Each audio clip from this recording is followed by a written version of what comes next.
go back to it afterwards. And with this announcement, you're informed that that is happening. And then I'll start. I hope everyone had a good weekend, and I'm happy to welcome you to another SONATA workshop, this time online, about habitat mapping and openEO.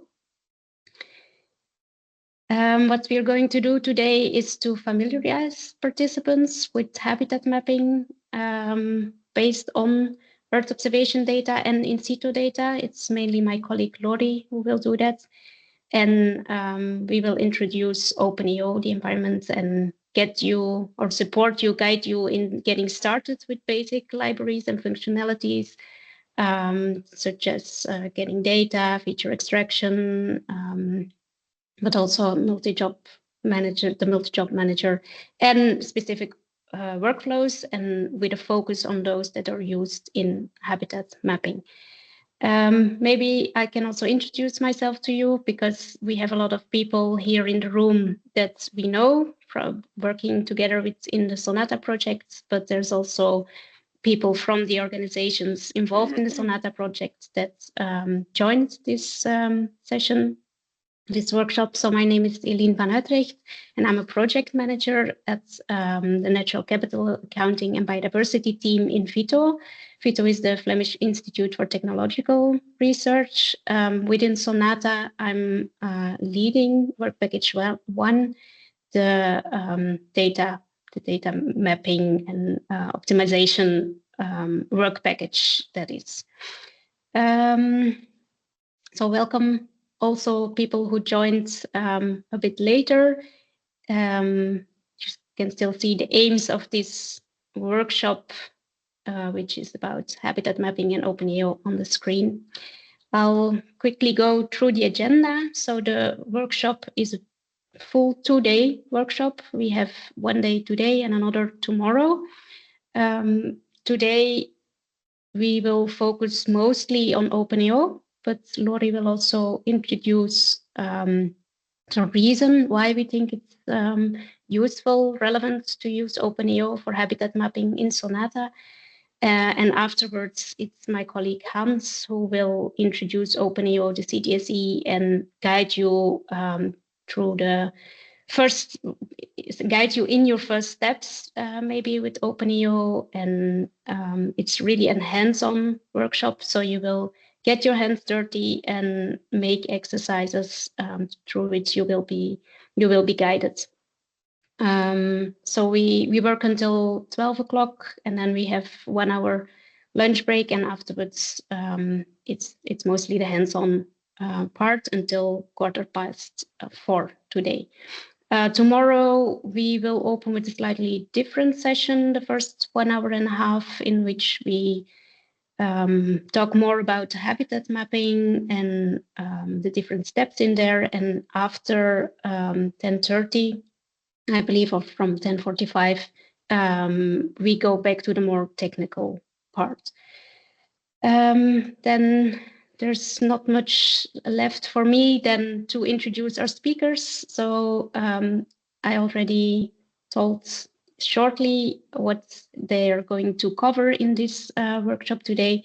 Lori, my colleague, is the remote sensing data analyst in the same team as I'm working, the Natural Capital and Biodiversity team, and she has an interest in habitat mapping and mapping the extent and condition of habitats for ecosystem accounting, as well as changes thereof. And Hans Vanrompay is the data engineering team lead in VITO. He promotes openEO and the analysis of agricultural fields, as well as forest and environmental changes with workflows in openEO. So with this, I give the floor to Lori. Unfortunately, I cannot stay for the whole workshop, but I wish you a very fruitful workshop today and tomorrow.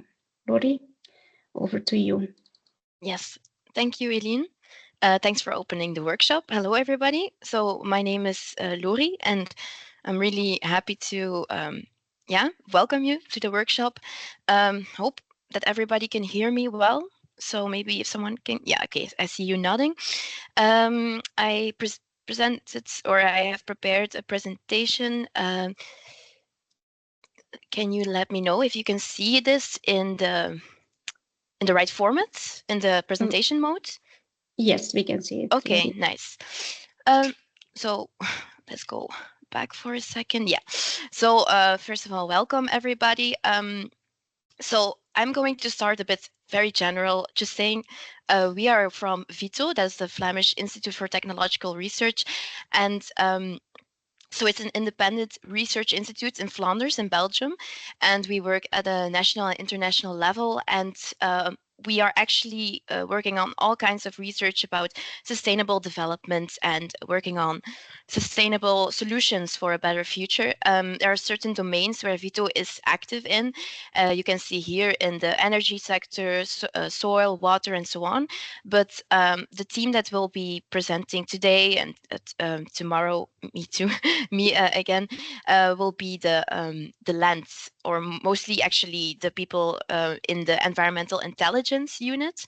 So we are working in these sectors of land and biodiversity and forestry and so on. So a bit about myself. I work in the application area land, and I'm in the natural capital accounting team together with Eileen and some other people that have been working on the things that will be presented to you today and tomorrow. So in this team, I'm a remote sensing researcher, and I'm actually taking up the role as a landscape ecologist and making the link between ecological processes, but also the coding and how to now work with that data on a bigger scale. My projects are mainly focusing on the habitat mapping process. So that's what I'm also going to talk about a lot today and tomorrow. But in a bigger picture, we are working towards ecosystem extent and condition accounting for reporting services, and also some other things about ecological or complex ecosystem dynamics.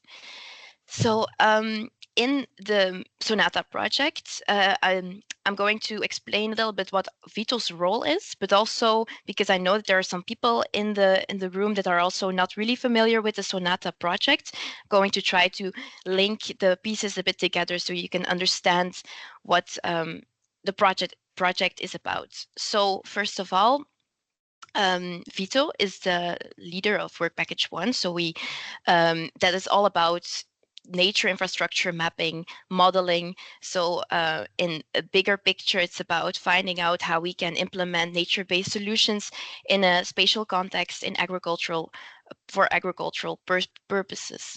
So in the first task, the second task 1.2, we are the task leader of the habitat modeling process.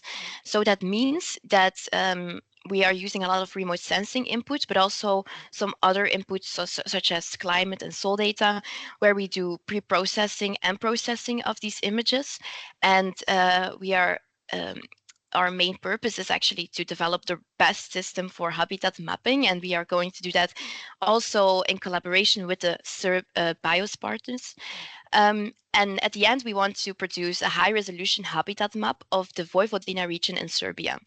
Well, this map is then a bit related to task 1.4, because in this task there will be developed a spatial tool and a geo platform, because we want to work towards creating different spatial scenarios of the nature-based solutions where they can be allocated in the spatial context to optimize the ecosystem services that will be carbon sequestration, pollinator diversity, and food production.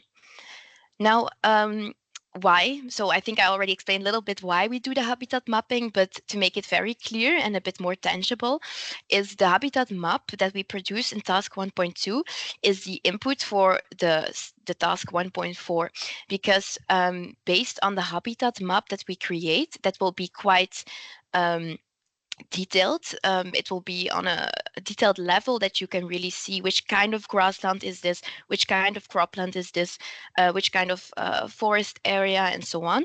And habitats you can also link with capacity or a condition that can provide an ecosystem service, such as, for example, a pollinator habitat.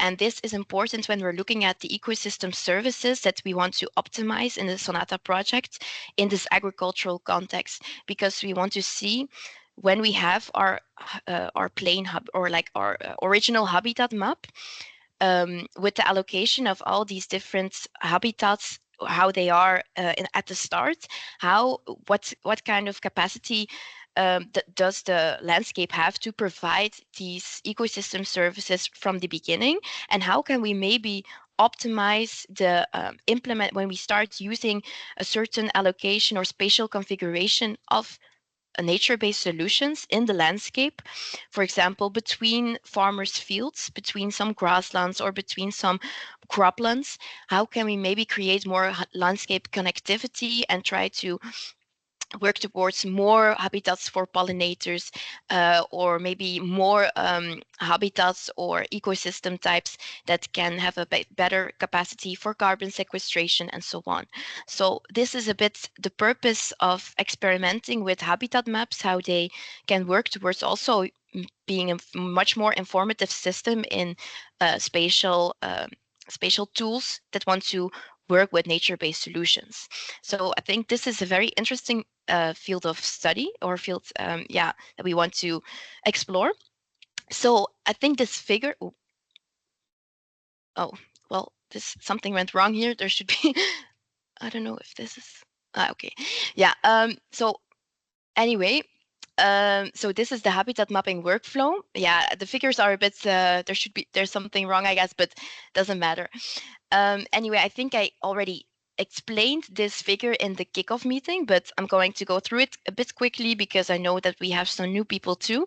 So our habitat mapping process contains certain steps. So we start with habitat training data collection, which is really the basis and also essential for our mapping procedure, because our mapping procedure works with field validated training points that have a very detailed spatial location, so a latitude and a longitude coordinate, which is detailed and also very accurate.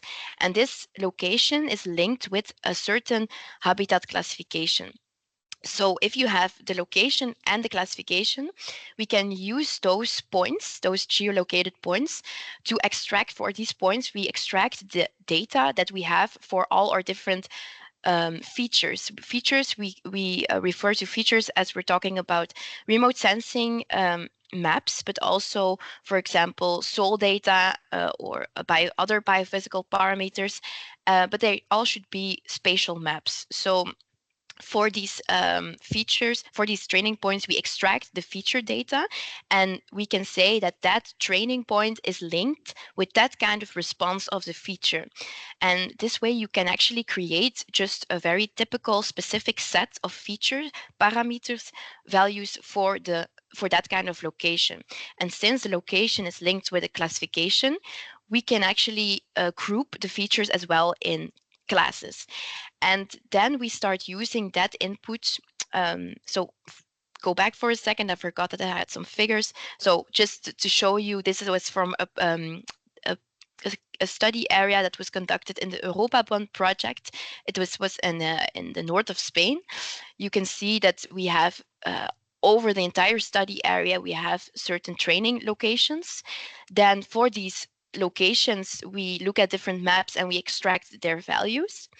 Now, in the third step, which is the feature selection and training module, in this step, we're going to train models and try to find the best features, so the best remote sensing maps and so on, that can make a distinction between the different classes that we are trying to map. So this is very typical procedure in classification methods when we're working with machine learning and so on. So here you can see a bit of an illustration. At level 1, these kind of features seem to be very important. At level 2, and maybe level 1 is not so clear to you right now, but this is referring to the first level of the habitat classification of the UNIS system. I will come back to that tomorrow. because if you want to learn more about this whole process, it's definitely interesting to listen tomorrow as well. Then we're going to dive further into this whole workflow. But anyway, so you see that when we're just looking at grasslands or forest or cropland area, then we have these features that seem to be more interesting. When we're looking for level 2, so more detailed level of grasslands, then these features come up more as the most predictive features to differentiate the grassland types from each other. So based on these features, there will be models that are generated, and then these models can be applied to the entire study area. So not only these points, but the entire area to make a wall-to-wall habitat map.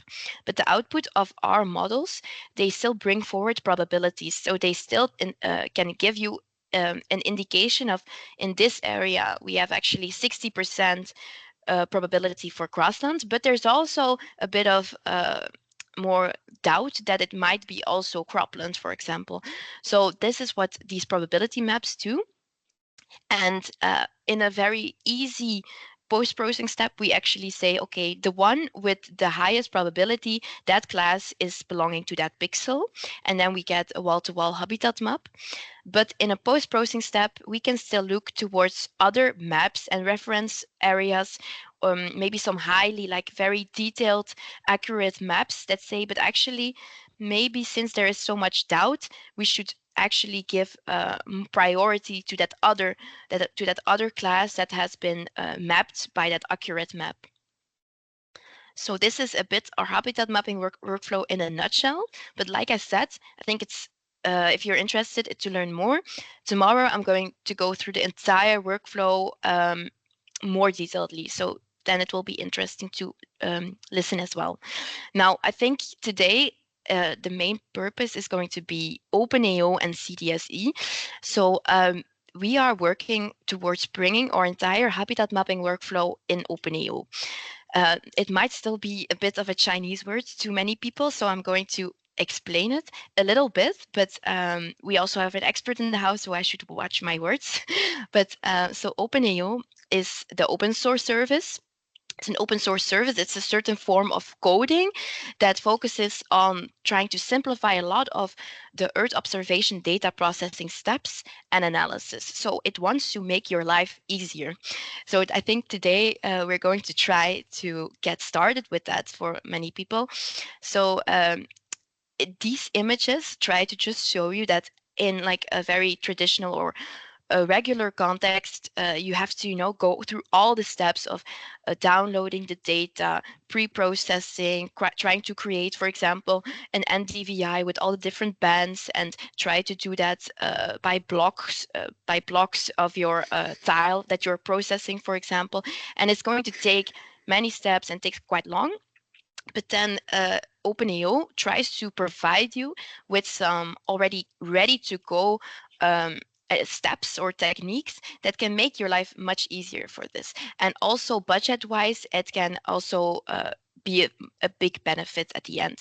So this is once again to say that many platforms are trying to implement openEO as a standard, so that you don't have to reach for all the data separately anymore to the places or the cloud services that you need to access, but it's actually trying to kind of compress or make all these data, collect them in a certain cloud-based collection. So you can just access that backend and try to access all the data that you need that is available, of course, on the backend.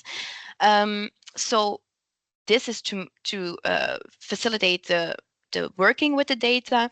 You can work on the cloud, so you don't have to download all the data. And there are actually many more. I hear someone's, maybe can you mute yourself? I hear someone not having their microphone muted. Thanks. So the habitat mapping process is going to be a service on CDSE marketplace. So CDSE was the Copernicus data space ecosystem. So this is going to be the backend that we will be using, but it also has a certain marketplace, and that is called openEO Algorithm Plaza. Here are already some examples of how these services look.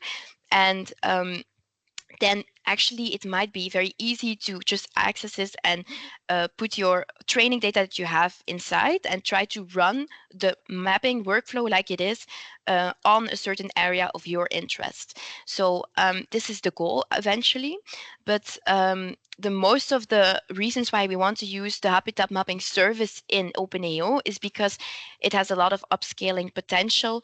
It makes it easy to go to work in different parts of Europe because you have access to the data right away, and you don't have to always start from scratch by pre-processing the data for that study area. Also, it would be very nice to build a certain database of training point locations that are very accurate in the system too, and to customize the option also to import your own training data sets. Also, openEO has such nice techniques that can really give you much access or facilitate working with the different kind of data sets that are available, but also different techniques that are available. And it's when you learn to work with it, it's a better and easy to use service. Now, I've been talking a lot about openEO, but I'm definitely not myself an expert. So I want to already give a little bit of an introduction to our openEO expert in the house, which is Hans Vanrompay.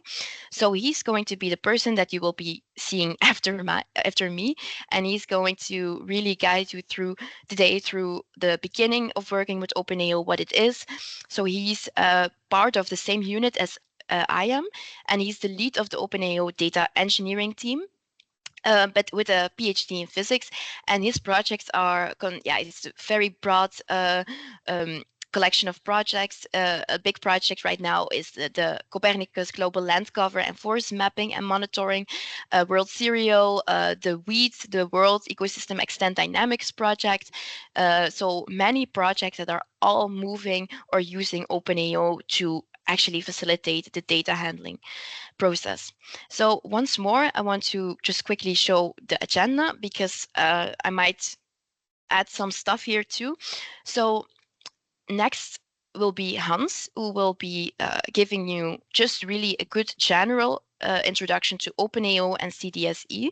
And it will be very nice to listen to that carefully because already just understanding what these terms are and everything that goes behind it will be very much easier to follow the rest of the parts too. So then we have a small coffee break. And then there is the getting started with openEO. Then we start using some notebooks. This will be an introduction still, I think. I'm not completely sure, but then in the second half of the day, it's really hands-on, and Hans will be guiding, but it's also going to be just working in the notebook or trying to run some stuff and trying to get acquainted with it. But there will always be room to ask questions. So it's also very interesting today to have some conversation, and if you have questions, you can really ask whatever because this is your chance. And then tomorrow, there is going to be two parts that I'm presenting in the first half of the day. So first of all, the habitat mapping principles, the ecological perspective. This is the first block. And I want to emphasize that tomorrow morning, ecologists or biologists or anyone with not the IT background is definitely invited because this is going to be looking at our habitat mapping process from a much more ecological perspective. I'm going also a bit towards basics of remote sensing data because we're talking a lot about remote sensing data, but maybe not every one of you is acquainted with that. And definitely to get the story straight for everyone in this project, or definitely the mapping team, the people that are going in the field and so on, it is going to be good to have the same baseline of information. And also, I'm also just interested to talk a little bit about with the people going into the field or having a more ecological background, because a lot of our habitat mapping modules can be optimized by talking more about the thematic side of the process. Then in the second presentation, this is going to be very technical. So then I would say if you're not really interested in mapping or running the procedure yourself, then you might have to skip this one because I'm going to go through how our habitat mapping workflow right now is in openEO, but also sometimes offline steps, because it is a stepwise. It's a how do you say that? It's still work in progress. Every time we still have to optimize some stuff.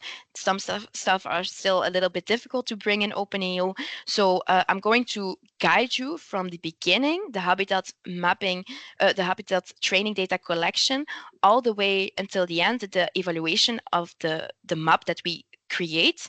And this will be a tutorial, so it will not be hands-on, but it will be guiding you through every step and showing you what the input and output is and how the code also looks like. So, and then at the end we have another exercise in openEO that is also looking a bit back to the habitat mapping workflow that I will be presenting you. So I hope that this is quite clear. If there are some questions for the beginning of the day, please let me know. I'm also going to ask 2 questions in the poll right now, so I hope that everybody can see them. I'm going to switch off the sharing. Okay, let's see if this is going to work, because I don't know, I haven't really done this. I have to go to Teams first, I think. 1 second. Uh-oh. Chat.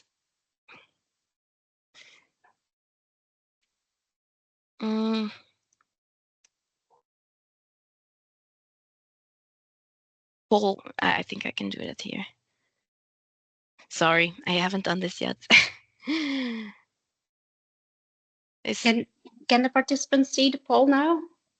Eileen, are you doing it, or I don't really see? Yes, I shared it. Can the participants see the poll now? You're sharing your screen. Okay. Yeah, that's not. Yeah, you're sharing your screen right now.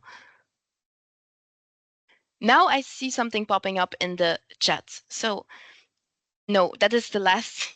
I think you are sharing the last poll. That's not the one we're. Okay, now. Which one are you seeing? I see now, do you have experience with programming? So this will be interesting to hear from everyone, because today is going to be a bit about programming, I would say, when Hans starts giving his presentations.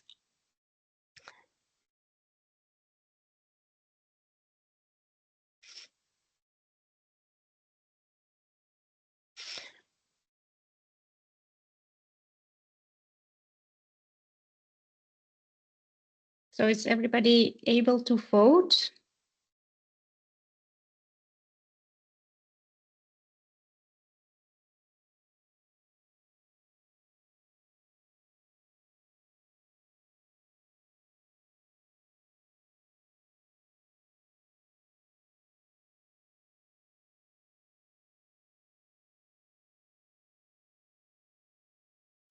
Yeah.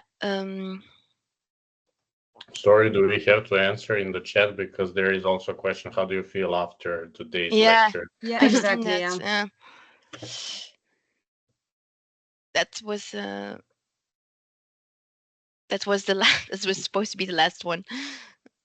I'm not sure, because on my screen I see only the first question, but yeah, but if you go in the chat, yeah, I see it. Yeah, but I don't know why. Yeah. So when I click on the view poll, nothing happens. Does anybody else have this? Yeah, I have the same problem. Okay.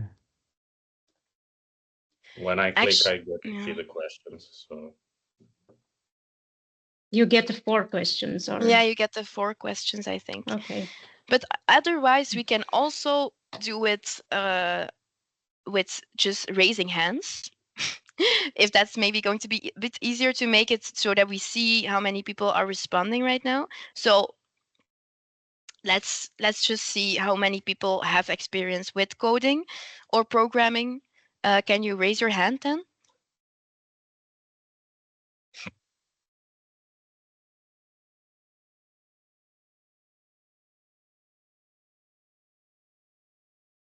A lot of people in the room. That's great to see. That will make it interesting. So I counted 13, or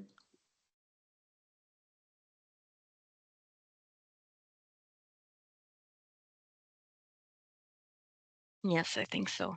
Now it stagnates a bit.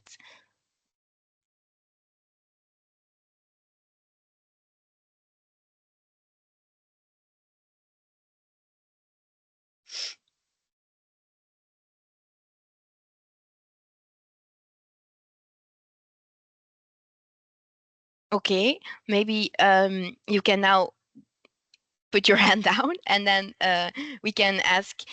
So with just already starting from right now, what do you expect? Are you interested in using openEO?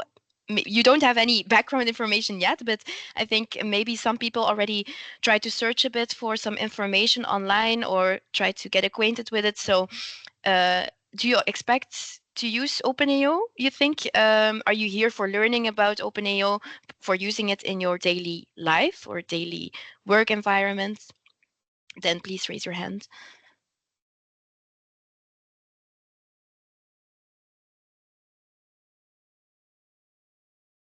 Yes, Hans, I think there's going to be a lot of work on your plate then. Well, we can do the same poll at the end of the day and see if everyone was as motivated still or. Yes. But it's a very good start. I think a lot of motivated people. Yeah. That's great for a workshop. Okay, thanks. We will tune the poll so that we can use them more efficiently. Oh yeah, there were some responses. Good, cool. Okay, so I think then with this we can start with the first part of Hans, which is going to be introduction and still in human terms. But yeah, okay. Well, everyone have a very nice workshop. Hopefully also some of you still tomorrow in my sessions. But okay, have a good luck and have a nice workshop. Okay, so Hans, I give it over to you now. Fine. Maybe Lori, before we close, Maya may want to add something on the SONATA project. I don't know, you gave a very good overview of especially work package 1, but maybe Maya wants to add there something as the co-coordinator. Yes, please, Thank you. Just shortly, I don't want to mess up with the timeline for today, but before we dive into the topic of the workshop, first of all, welcome everyone and thank you for being here. My name is Maya Arok. I am the co-coordinator, the deputy coordinator of SONATA, and on behalf of myself and my colleague Tiana Nikolic-Lugonia, who is the project coordinator, and all of us at Biosense, the coordinating institution, welcome. And thank you to Eileen, to Lori and Hans for organizing the workshop today. Basically, since SONATA is a twinning project, the overarching goal of the entire project is knowledge transfer and capacity boosting of the coordinating institution. And in this case, this is us at Biosense Institute in Novi Sad in Serbia.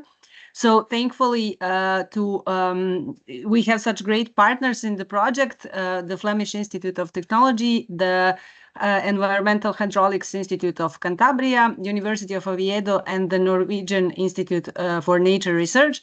We are very lucky to be able to get all this knowledge on the general topic of nature-based solutions. And this workshop today is organized in the framework of Work Package 2, which is the knowledge transfer or the learning skills, so-called knowledge work package. So all workshops, the summer school that will be organized next year, and all other knowledge transfer formats are organized within the second work package, which is closely linked to, as Eileen said, or Lori, sorry, said, the work package 1, which is the research work package. So everything we do in work package 1 is based on what we learned here in the work package 2. So I won't take up any more of your time. Thank you again, Eileen, Lori, and Hans for organizing this, and everyone have a great 2 days. Thanks.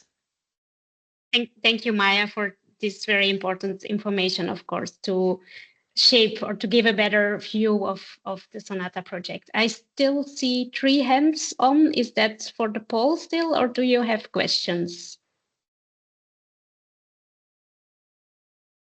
Predak, do you have a question? Please take the floor, and otherwise, I think no reaction from there, then I think we can I don't have give the a floor question. to, no question, okay. Then we can give the floor to Hans and really get started with the workshop, with the work for you all. Okay.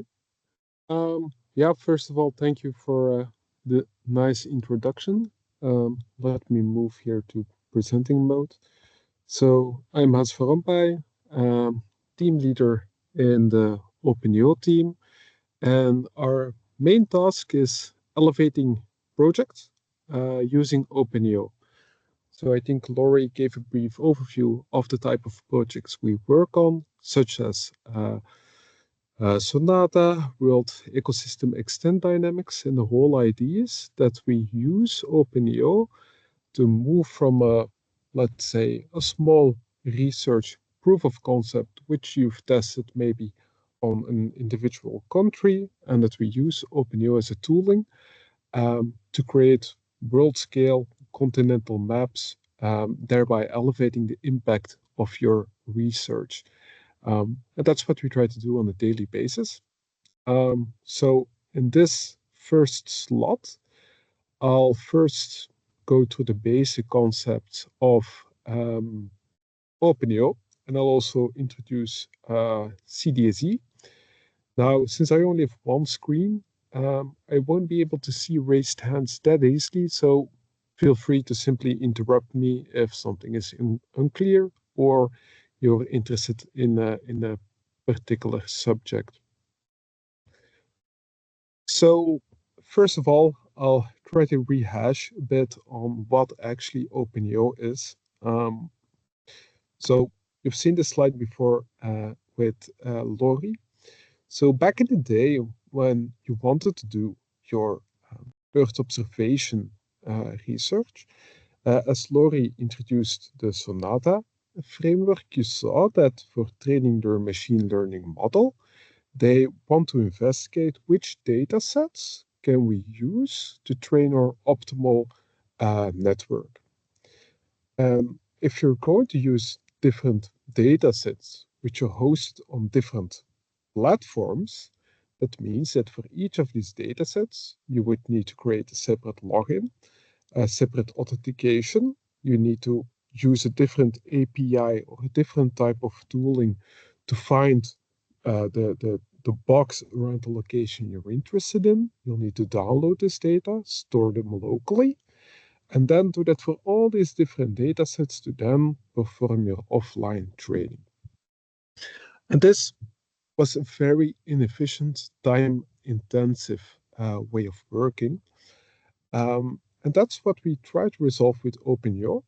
So the core idea of openEO is, and let me have a pointer, is this is the situation I sketched before. So it might be that there's some data on Microsoft Blender Computer, AWS, or on Sentinel Hub in which you're interested. So you create a separate account, some data on Google Earth Engine, some data on Terrascope or VITO Cloud. Wageningen University might have some data, and for all of them, you need different authentication, different APIs to access your data. Now, openEO wants to move away from that, and openEO creates clients. We have a Python client, we have an R client, and we have a Java client, which means you can use Java coding, R coding, and Python coding to actually access different data storages or backends. So in a simple unified way, you should be able to access data on CDSE, on Terrascope, even on Microsoft Planetary Computer these days, without having to worry about different authentication, passwords, and so forth. So that's kind of the key idea behind openEO. How can we simplify this workflow for non-expert users? So that touches mainly on this first point. Now, apart from that, openEO is an open source project, and we really support FAIR principles. And not only for the data. So often we say, hey, data needs to be fair, it needs to be findable, accessible, interruptible, and reusable. We also do it for our processing algorithms. And that way we can facilitate sharing workflows, such as the ones developed for SONATA or World Ecosystem Extend Dynamics, to really make them findable and reusable by other institutes. And once you've poured your algorithm or your workflow in openEO, it becomes very easy and efficient to scale your workflow to create continental and world scale maps. If I compare it with different platforms, the difficulty which openEO tries to take away from you is that when you want to perform large-scale processing, what you often need to consider is how powerful is my PC? How much data can I actually load in memory at once and process at once? And you'll need to chop up your area of interest accordingly. And this can require quite some work to do this in the most computational efficient method. Now, openEO is a cloud-based service, so we'll do the processing in the cloud, and there we actually optimize it for you, or quasi-optimize it for you. And this will allow you that once you have your openEO code, to easily run it also over larger extents without having to worry too much about efficiency. And then lastly, also for our non-expert users, we have a big team who actually supports openEO. I think we're 20 persons right now.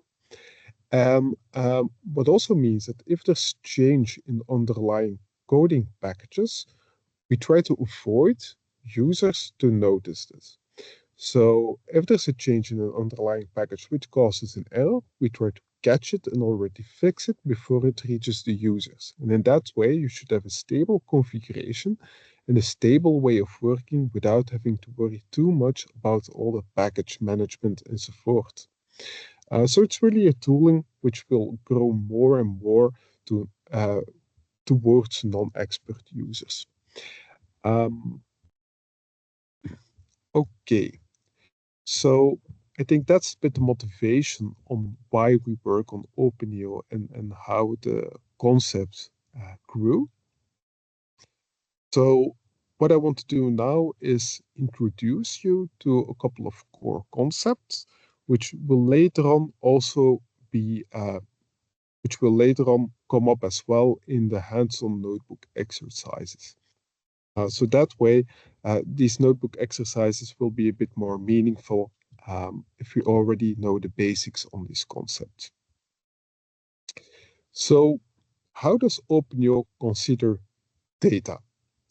The way openEO works is that we work with data cubes. We don't work with necessarily three-dimensional cubes. We work with four-dimensional cubes. So this means that every data cube has spatial extent. We also have a temporal extent. For instance, the Sentinel satellites pass roughly every 5 days. So every 5 days, we get an additional observation, and these are all added in a third temporal dimension. However, the Sentinel satellite also has multiple bands in which it actually records data. We can have near-infrared, infrared bands, and so forth. And all of this data is combined into a four-dimensional cube. Now, openEO revolves around this principle of data cubes.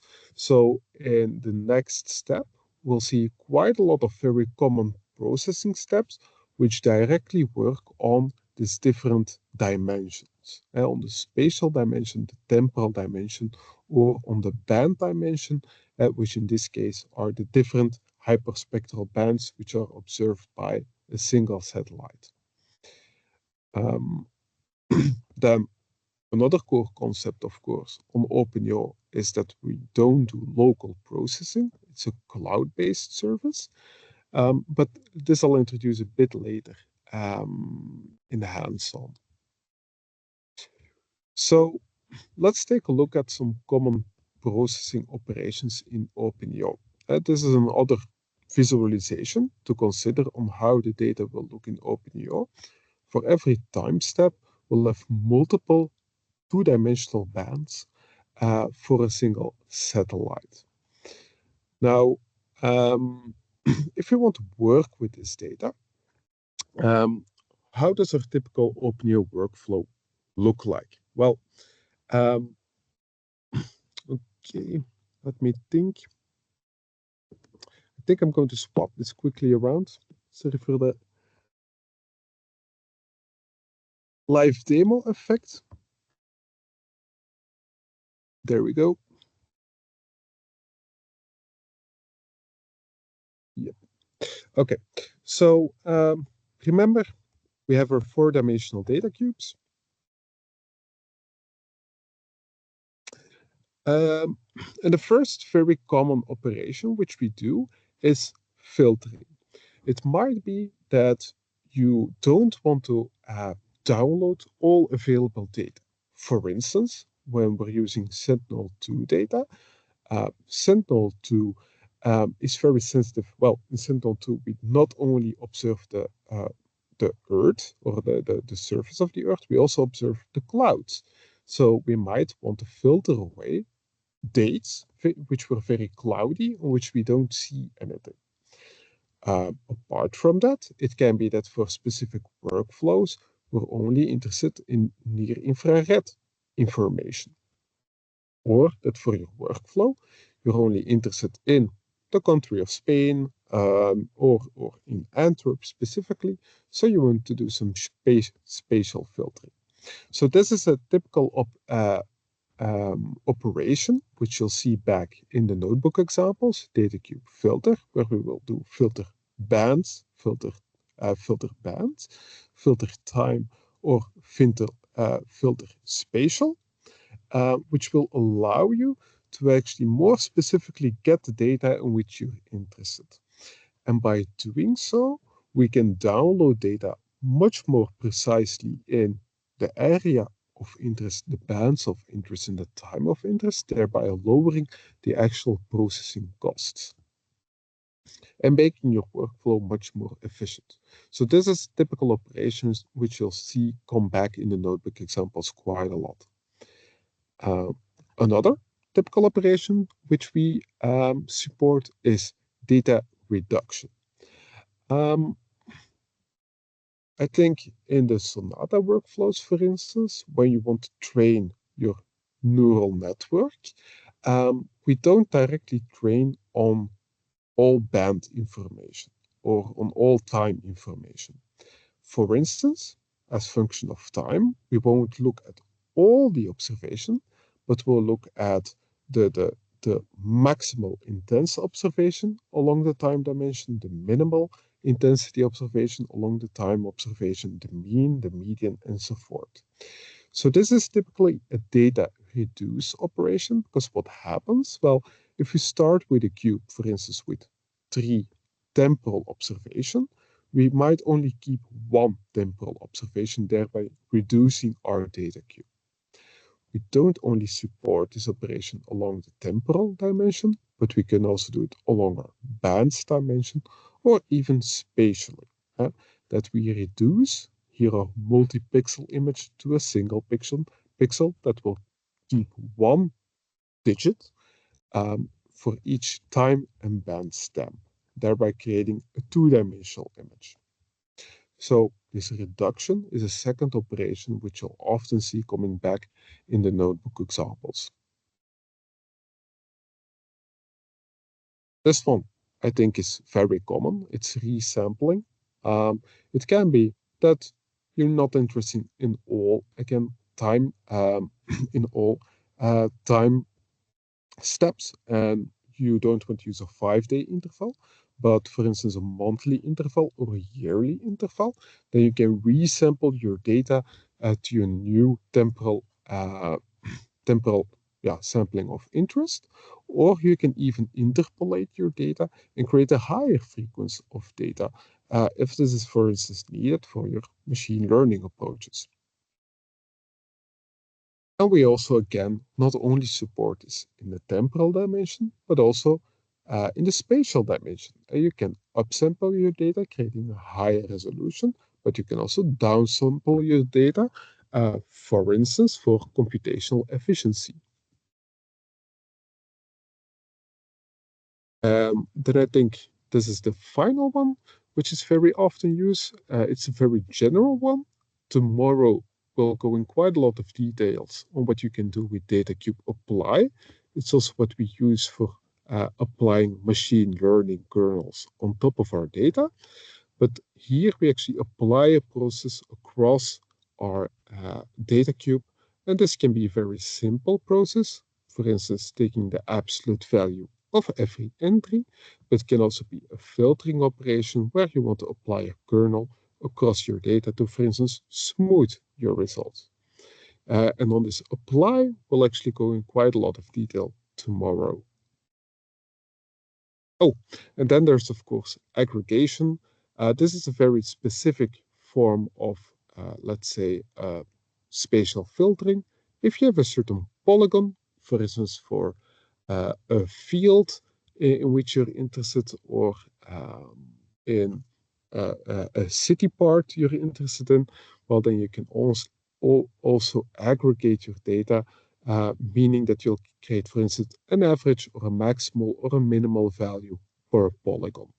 And this is very specific if you're interested in not creating continental or world-scale maps where you want to process every pixel, but if you want to process dedicated polygons for research, then you'll often use this aggregation.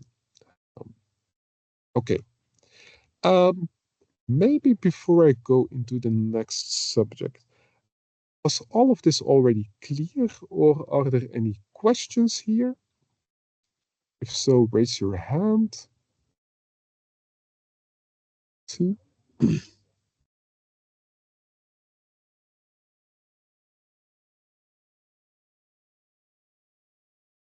Okay, no questions so far.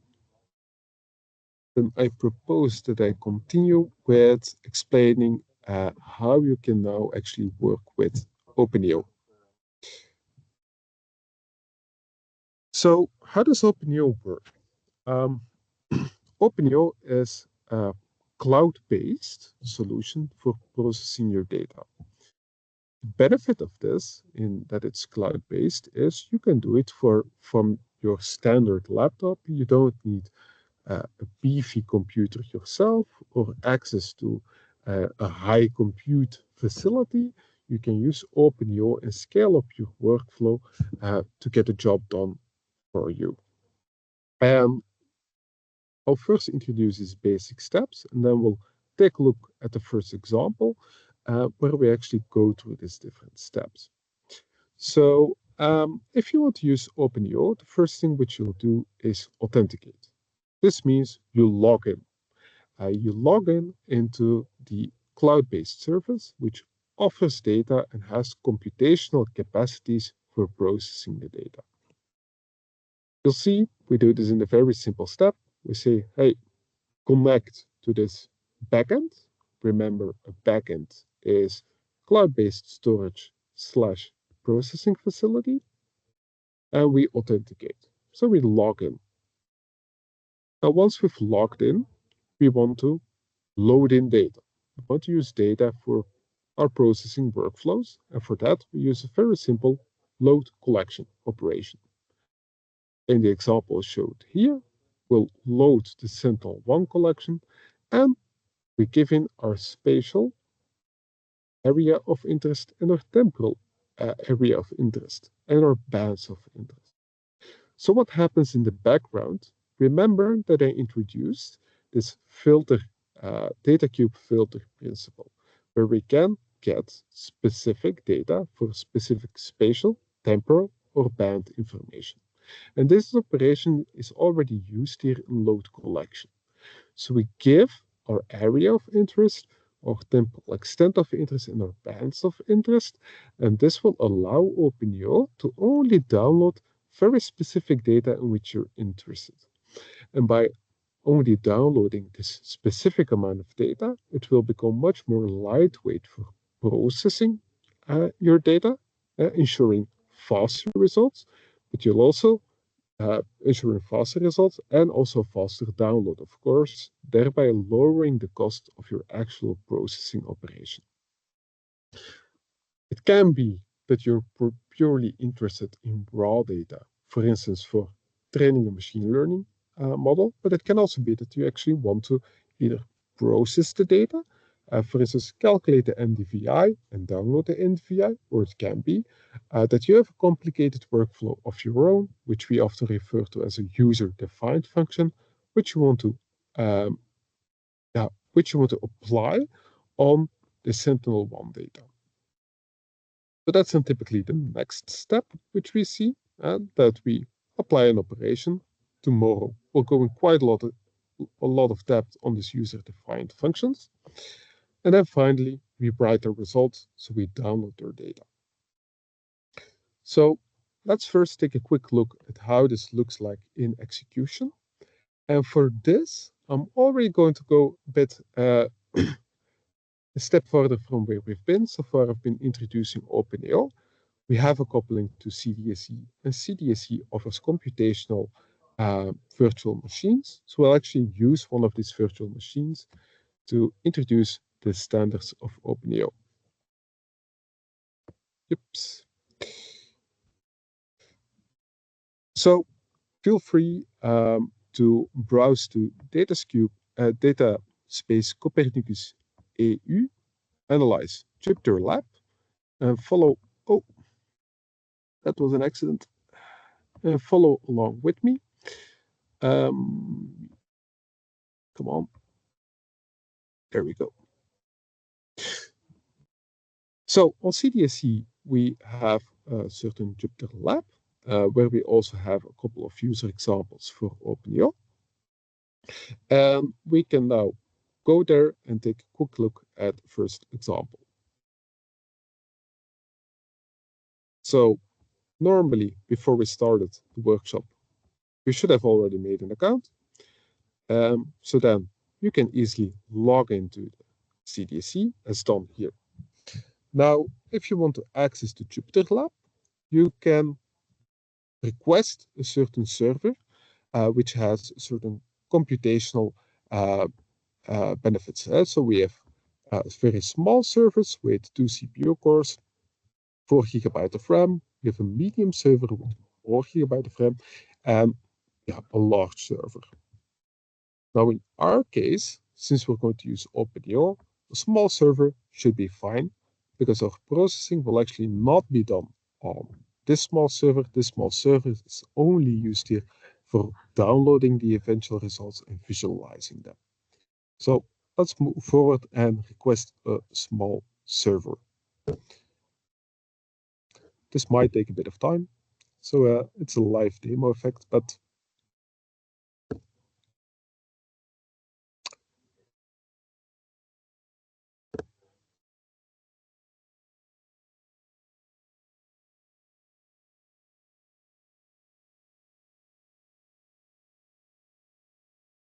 yeah. So this can take a couple. Can I ask you, is it the purpose that everybody's following along right now, or is it just to show? It's just a show, but you can try to access them as well if you want to. Mainly want to introduce here that this coupling with CDSE already showcase it a bit and give a use case example of openEO. Okay, perfect. Thanks. So I've now got a kernel I have requested on CDSE a virtual machine.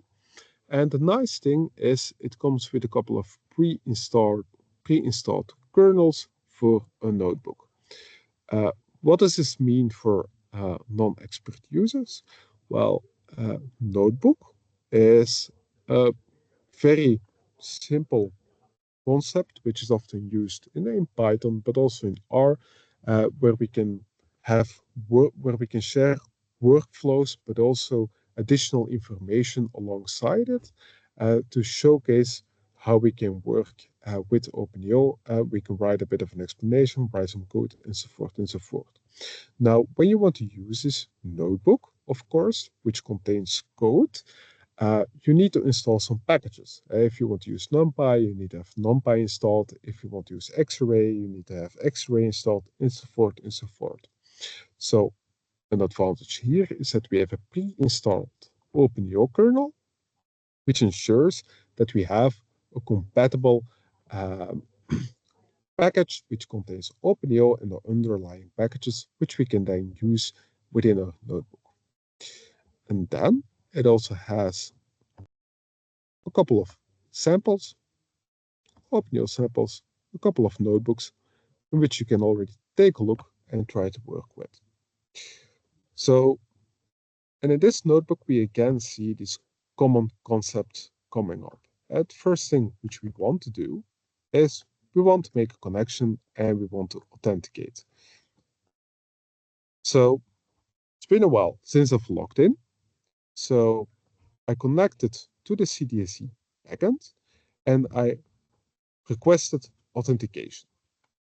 Now, I'm not currently logged in the cloud-based backend, so authorization is pending. What do? I simply visit the link. I enter on the CDSE website, and it just asks me, hey, please log in. And that's it, I'm done, because I've already made an account. Now, our cloud-based backend is aware who I am, it's aware how much, and it's aware of if I do any processing, it will be able to deduct the costs for me. Okay, so next step is we want to load in our data of interest. In this example, we'll use again load collection. With load collection, we can load in all data collections which are offered on the CDSE. So we can load in central L2A data. We're interested in a couple of bands, again, a certain temporal extent, certain spatial extent, and to further limit the amount of data which will actually load in, Sentinel-2 is very sensitive to also clouds, will actually only load in the data where our max cloud cover is 50%. If it's high, so if you have timestamps which are fully clouded and so forth, we won't actually load in the data. Now, what's important to know is when I press here enter, nothing is happening yet. And this is very different, and this is a very new concept probably to non-expert cloud-based users. The way in which openEO works on the cloud backend is we first build a processing graph which starts with loading in the data and ends up saving the data.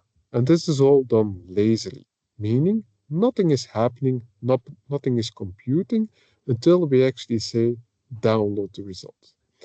So now what I'm simply doing is I'm building my workflow. It's only when you then say, well, please download the result or save the result, that we send our request to our cloud-based PC and it starts processing. And once it's done processing, we download the results again locally. So that's something we can now do here. So I have my cube. I say, well, please save it as a geotiff. Nothing has happened so far. To add a bit to the live demo effect, we can now take a look at what is actually cube. Cube, in this case, is our processing graph. And we can investigate what will it actually do. Well, we start by loading in our collection, and afterwards, now we simply save the result. What we could have done also,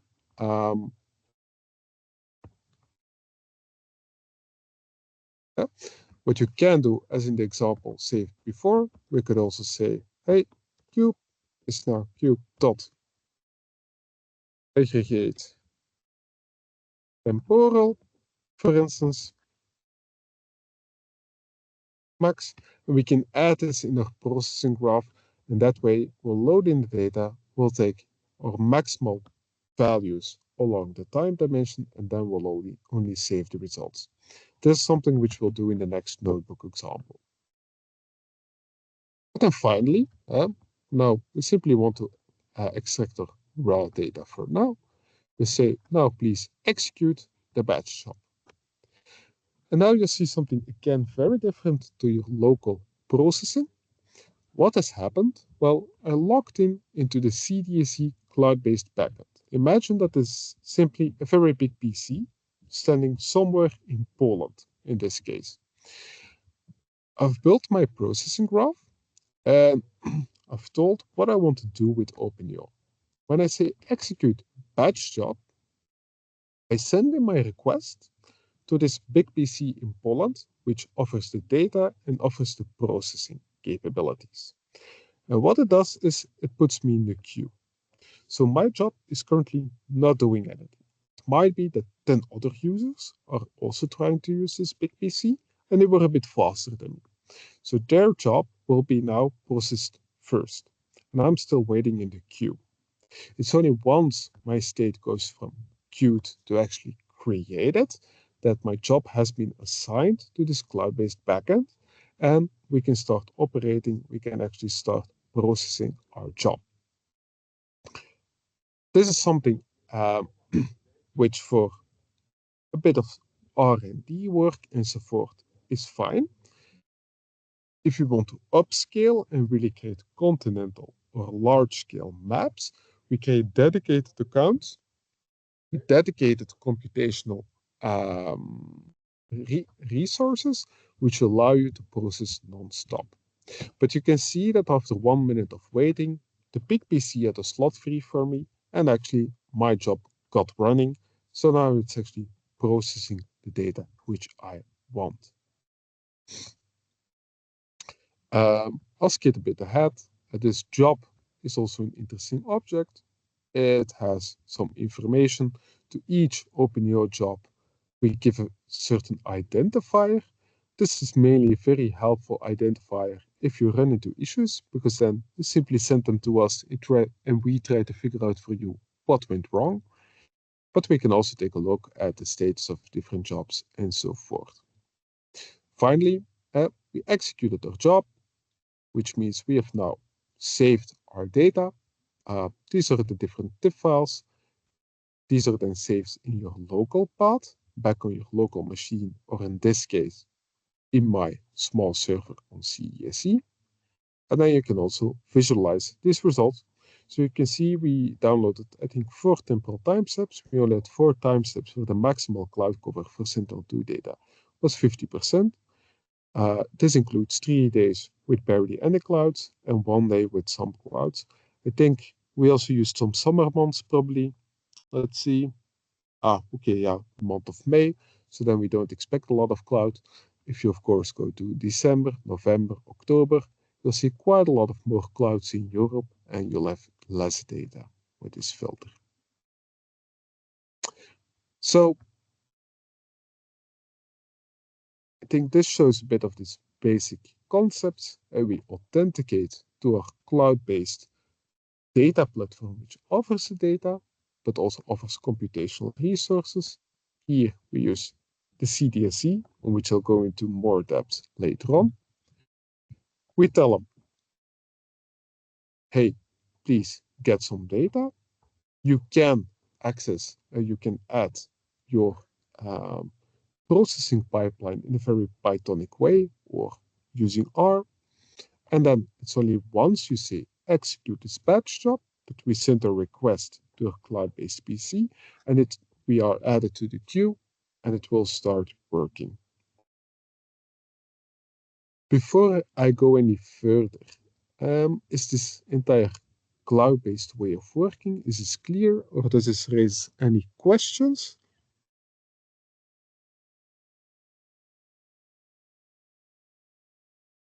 I see one hand. Yes, can you hear me? Yeah. Yeah, thank you for the presentation. What is the smallest unit that you can pull from the collection? Is it a tile of sentinel images, or because you put the condition that it needs to be less than 50% pixels with cloud cover? So can you pull the single pixels, individual pixels, or it's tile based? So this is something which you'll see also in the presentation of Lori. There, for instance, we do point extractions. So then we will really download separate pixels from Sentinel-2. What's good to know here is with every openEO job which you do, there's a bit of overhead. Because we have to say this is an openEO job, please send it to this remote server, yada, yada, yada. This all takes a little bit of time and introduces a bit of a standard cost. So what we typically do is if you have a lot of points which you want to download, we actually combine this in one openEO job. I introduce this aggregate spatial concept. So what we'll then do is you have your processing pipeline. Let me go back in the slides. For instance, let's say you apply some specific kernel to your data. Well, all the way at the end of your processing pipeline, if you have specific points, we'll create a polygon for each point, and we'll just do an aggregate, which means that openEO knows lazily that I go through the entire pipeline, and in the end, I only download these points, specific points of data. And in that way, we can, for instance, download 100 or 1,000 pixels per openEO job, making it more efficient for you. I think the bottom answer is you can download single pixels. However, often we combine sparse pixels in one openEO job to actually reduce the total processing cost for you. Is that somewhat clear, or is it still vague? The processing cost part is still vague, but it's okay. We'll come to that problem. Okay, well, I can go in a bit of depth on this processing part right now. For instance, it's intended to be a bit interactive. So we had our openEO job. We ran our job. We can take a look. This should be finished, and this is our openEO job. Here we see it's finished, and it has a certain cost, 4 credits. Now, so far I haven't introduced yet what this credits means. If you create a profile on CDSC, ESA is a very kind sponsor. It gives you 10,000 credits, which you can use freely each month as a standard user. So ESA will pay for your processing. Now, for what do you actually then pay with ESA's money? Well, we're using a cloud-based computational infrastructure. I had this idea of a big PC in Poland. We send in our job and we request a very small part of this big PC and we use it. So in this case, we use it for 100 seconds and we load it in 1000 megapixels. The use of this PC and downloading this data comes with a small cost. And in total, this cost was now 4 credits. So when I go to my actual account on CDSC, let's see, go to home, am I logged in? Let's go to my profile. Yeah, this is here my personal information. I should also be able to go to the dashboard. Yeah. Oops. I should be able to see. Aha, billing. My wallet. So ESA this month gave me additional 10,000 credits. I did some openEO jobs, and you see now 4 credits were actually deducted from my wallet. And each month, these credits are renewed. Now, if you want to run a large continental land scale project, you can actually request more credits from ESA as well on a dedicated account for this processing. But in the end, we do our processing on a cloud-based infrastructure, and we pay for using the cloud-based infrastructure because, of course, it requires some energy, and downloading data may also incur a small cost. Does that clarify the credit principle a bit?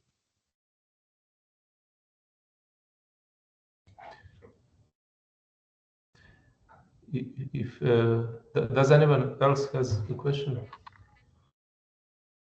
Or I can also ask another one.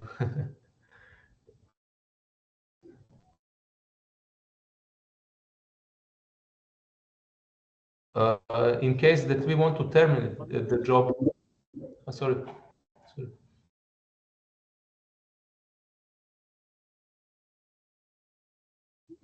Go ahead with your question. I didn't see any other hands. So in the case that we want to terminate the job, or for example, in the notebook, we lose somehow the handle or the object that's related to the job that's running, or it's in the queue to be run. So what's the procedure like to cancel something that we cannot handle anymore?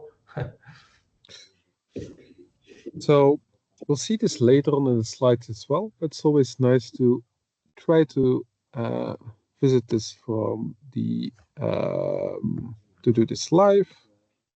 For some reason, Bing is complaining. So here.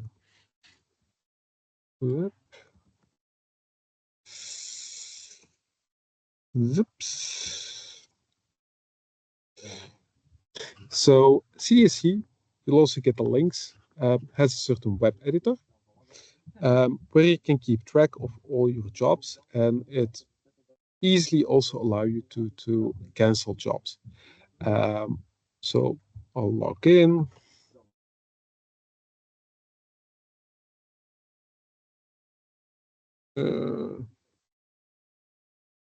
Let's see if I still remember my password.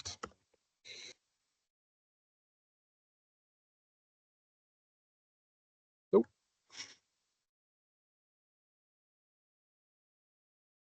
Not this one.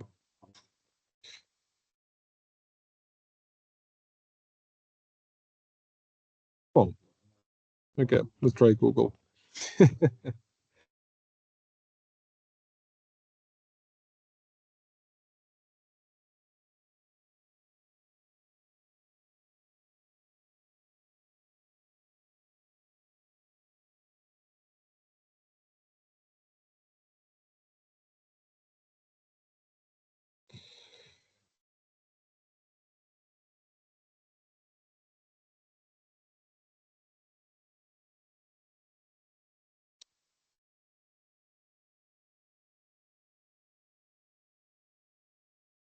There we go.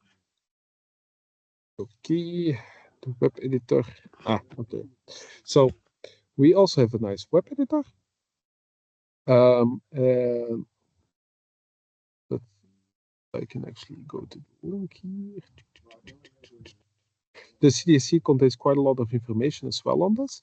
But for instance, here, what you'll see is once you've logged in, you actually get a list of all your jobs, and you can see they're created, whether they went into error, if they got finished, yes or no. And then if you press the garbage bin, you can, for instance, cancel a job.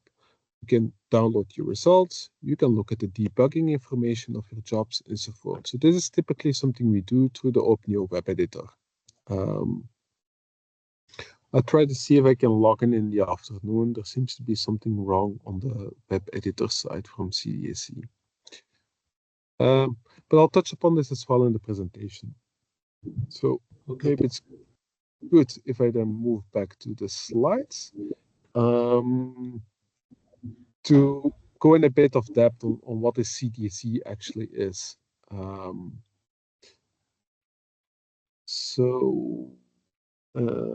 Yes. So so far, I've introduced the basic principles of openEO, but you've seen quite a lot of interaction with CDSC. If I want to monitor my actual jobs and their job status, I quickly showed this web editor principle. I also used some a notebook, a server notebook or a virtual machine within the CDSC environment. So there's quite a lot of interaction between openEO and also CDSC. So I want to disentangle them and kind of showcase what is actually CDSC. So CDSC is an open data space ecosystem which offers Earth's observation data, additional Earth's observation data, but also cloud computing capacity. As we've shown, we also have openEO web editors. There is even a CDSC web browser, the Copernicus browser, where we can actually browse the data and visualize data. And then we also have this Jupyter Notebook environment, where we offer a couple of notebooks where you can get to know the CDSC and get to know openEO. So it's this entire open ecosystem which we use. And so openEO is not tied to the CDSC. The CDSC is one backend on which you can use openEO. So if you use openEO and you connect to the CDSC, this means that the uniform layer of openEO is used to actually get access to the data offered to CDSC and get access to the cloud computing capacity offered on CDSC. If you want to use data, for instance, on the Belgian platform Terrascope, then we log into the Terrascope platform and we get access to the data offered by Terrascope and the cloud computing capacity offered by Terrascope. We also have, for instance, experiments with Google Earth Engine, and we also aim to work with Microsoft Azure for Microsoft Planetary Computer. If you then connect with openEO to those backends, you again get access to their data offering and to their cloud computing capacity. Now, why is CDSC an interesting backend for us? Well, first of all, it's European, and we do believe from openEO's side to support European infrastructure. Besides, there will become a very rich, specific European offering in data. In this graph, I showcase the amount of planned satellite launches. So now we're still in the Sentinel-2 and Sentinel-3 and Sentinel-5 era. So Sentinel-2 are satellites which are used for basic RGB imaging of the global surface, but we also have of the global Earth land surface, but we, for instance, also have Sentinel-5, where we can measure methane and other gas plumes. And in the future, more and more European satellites will be launched, which will offer interesting data sets to use.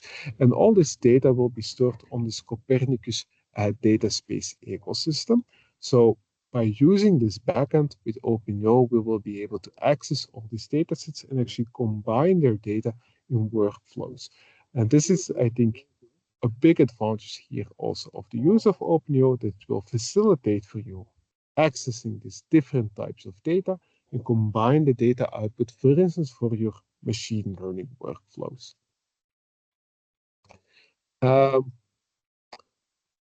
Then maybe it's good if I simply go a bit to the CDSC, since we were already there. Here.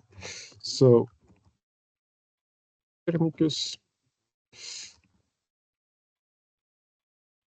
ecosystem, and with the remainder of the time, we can explore its offering together.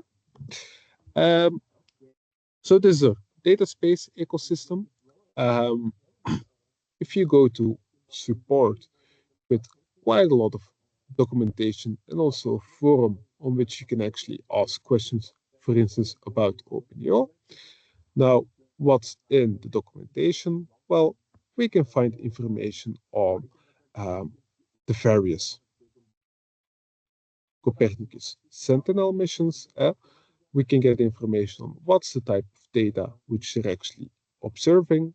For Sentinel 5, we can take a look at the data offering, for instance. Okay, we offer carbon monoxide information, formaldehyde information, and so forth. And we can get a bit more details about the data offering.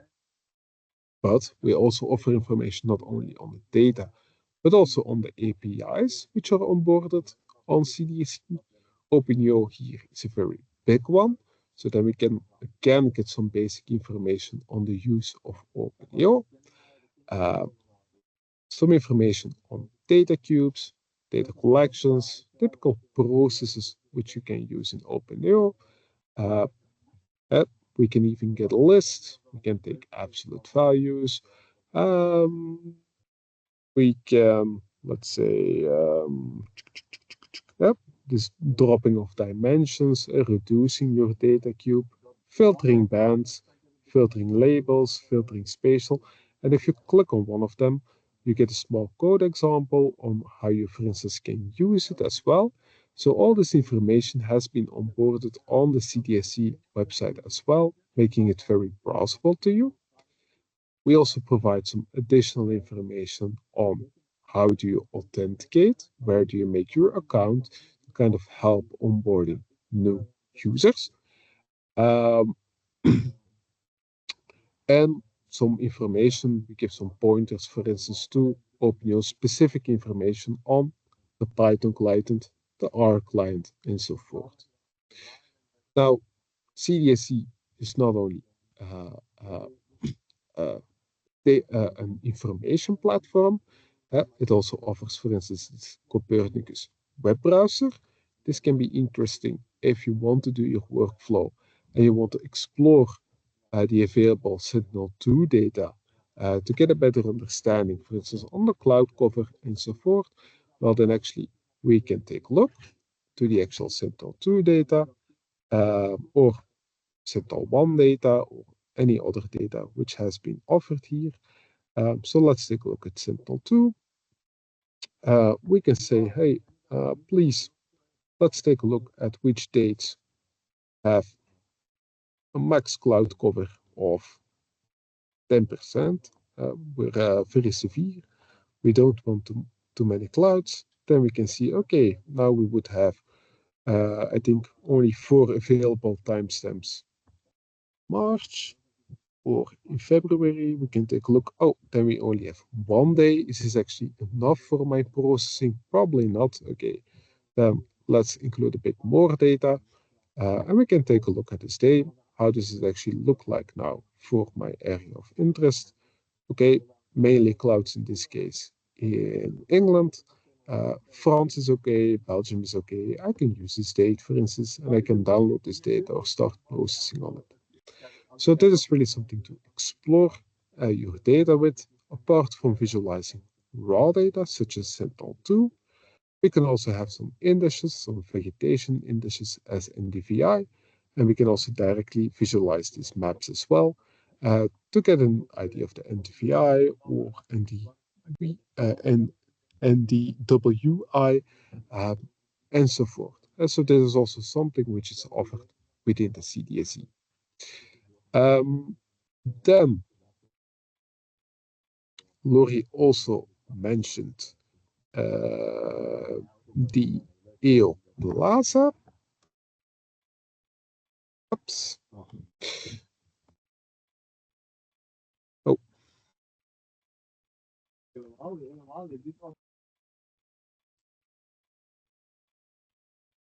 Yep. This is the correct link. No. Live demo effect. Well, Copernicus in data space ecosystem. Yep. Okay.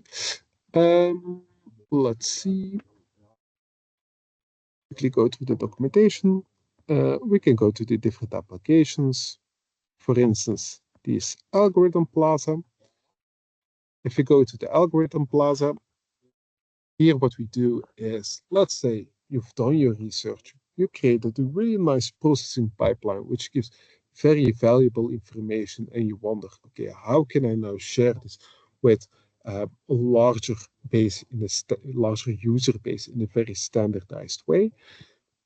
Back in the day, you would often send your code, have some GitHub repo, but your project funding has ended, so you don't maintain it anymore. What we do with openEO is, if you have your processing workflow, we provide tools to onboard it here, where you provide information to external users on what does it actually your workflow compute, how do you actually use it, for instance, and you give a small example, how would the results look like, and by doing so, you can onboard your processing pipeline here as well on this plaza, and external users can simply start to use your workflow from within the CDSE. And we, as an openEO team, we then strive to actually ensure that your workflows remain functional and remain working even after your project funding has ended. And so that's also a big component within the CDSE. And if you're interested in sharing your workflows and so forth, here we also provide quite a lot of information on how you can onboard your service, how you can execute an existing service, and how you can manage your services. I think we already then went also through data, so we can also analyze which data you have. So you can see the CDSE, we offer data, we offer processing capabilities, but it's much bigger than just a documentation profile. It also a documentation portal. We also provide quite a lot of processing capability and tooling for external users. Yeah. Oops. So let's go back to the slides then. Okay. So I think this is something we saw in this example. We have the Jupyter lab, which offers a couple of basic examples which you can then use. So always nice to, if you want to start working with openEO, to actually explore these different notebooks and get a grip on the kind of processing which is possible through openEO and how to interact with it. There's also something which we'll actually do in our next session together after the virtual coffee break. Then you have this web editor, which allows you to manage your different openEO jobs. You can cancel them, but you can also take a look back at the previous jobs and even visualize the output. So in this way, all your various openEO jobs have been organized on a central platform, and you can take a look on which job went wrong, get some more information, and see if you can resolve the issue or if you need to contact us for some help. And then I quickly presented also this algorithm plaza, or this marketplace, where once you have your processing workflow in openEO, you can actually share them easily with other collaborators, or even, who knows, you're doing some work and on the other side of the earth someone else is doing similar work and they see your workflow here on the plaza and they're very interested to collaborate, then this can also be a very nice portal to kind of highlighting the work you've done and maybe attracting new collaborations. And that's the basic information which I want to share through the slides today. So I think we have roughly still 10 minutes time. So maybe it's nice if we go into a small question round. Any questions? Feel free to simply speak up.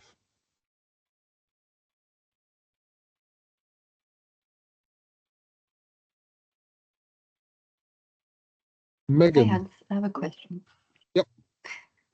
Thanks. This is really super. I was just wondering, like, how this differs to Google Earth Engine. Yeah, it doesn't. in a certain way. I think the main difference is the data offering, because now we're working on the back end of CDSE, and which offers them European specific data. But openEO is actually backend agnostic. So we can work on CDSE, but in the future, we also aim that, for instance, we'll be able to work on the data offered by Google Earth Engine. Now, what's actually really important, if we followed what happened with Microsoft Planetary Computer, there it's a commercial company, and from commercial standpoint, they decided this is no longer financially viable, and they pulled the plug. Here, the nice thing about the use of CDSE in openEO is it's backed by ESA. And they see it as a strategic investment which they want to maintain, which means that there's no American CEO who can decide that we need to cut costs to be more profitable and stop all support and fire all personnel. And that's something I really see as the main advantage here, is that we go away from the commercial offering, Google Earth Engine, and we go more into the open, fair, and transparent data offering, and more in this open source code offering as well, where we can collaborate with multiple people, and we avoid that all of work gets lost due to some commercial decision made somewhere in Silicon Valley. Thank you. Hello, may I ask a question now? So thank you for the presentation. Megan actually asked the first question I had related to Google Earth Engine, but I will go on with the second one. How satisfied are you with the acceptance of openEO within community? How many people are using it? And also this marketplace as well. Yeah. So, sorry, one more. When did it get this shape of now? Like, yeah. So I think openEO started around 2015. So by now we're 10 years further than that. So it's becoming more and more mature. And in the past years, it's the first time that we've actually been using it for global mapping projects. So we have, for instance, LCFN, which is land cover forest monitoring.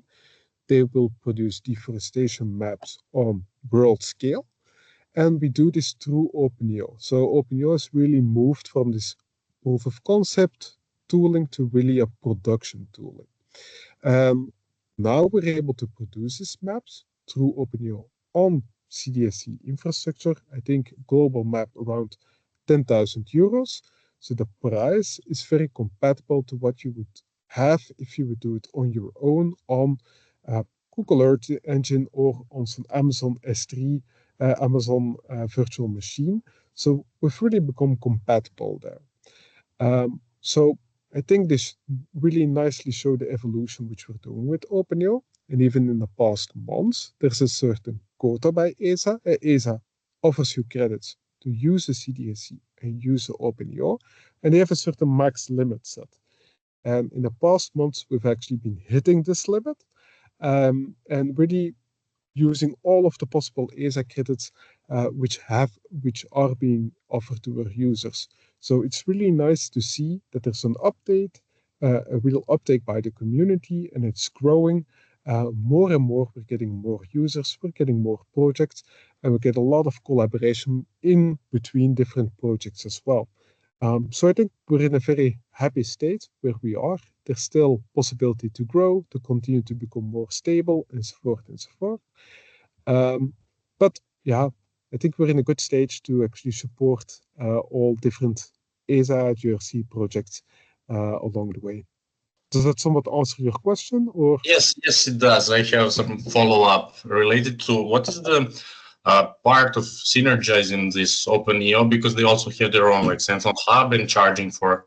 Now, while you were speaking, I was like trying to remember what the EO was by openEO was by Synergize. Actually, they have this EO Learn that is like library. I was trying to use it back in time, but then once I needed to process something, I had to pay. So what is their part? How do you differ from it, and what's future collaborations, everything about it. So Synergize is also a possible API within the CDSC. So we have a couple of processing APIs. I think this is typical ESA. You don't bet on one, you bet on a couple of different projects and you see which eventually becomes our mainstream usage. So what's being done now, after also the purchase by Planet of Synergize, Planet is again a commercial company, they purchase Synergize. What will happen is Sentinel Hub offered on CDSE will under the hood actually use openEO. So it's using openEO to access the data and then showcase them in their browser. What we typically do is if you have, let's say, if you're interested in fast visualizations simply in a browser, then we say, hey, Synergize is the best to do that. They have their own API, which actually relies on openEO, and they have their own browser, which works very fast and allows you to quickly view and analyze results and do some very simple processing as well. It allows you, for instance, to calculate quickly the NDVI based on the data which you're actually seeing. Once you go into more heavy processing and you want to produce continental world-scale maps, that's when we say, yeah, go to openEO. There we provide the standardized shareable workflows, which we as an OPO team also maintain to ensure that in 2 years' time, 4 years' time, 10 years' time, they will still be able to be used and they're still functional and working. And that's actually where we use openEO. So the distinction is a bit quick visualization, small scale processing. Then you can use Sentinel Hub. You don't have to, but you can. Large scale processing, heavy workflows, then use openEO. Okay, and one more, sorry, Branko. I was following, but so many things to grasp. Now we saw, like, for calculating some vegetation indices and these things, which I find basic for the moment, but like machine learning and stuff will do. Is that also available through openEO, or will it be, if not at the moment? In our session tomorrow afternoon, I'll showcase how we typically tackle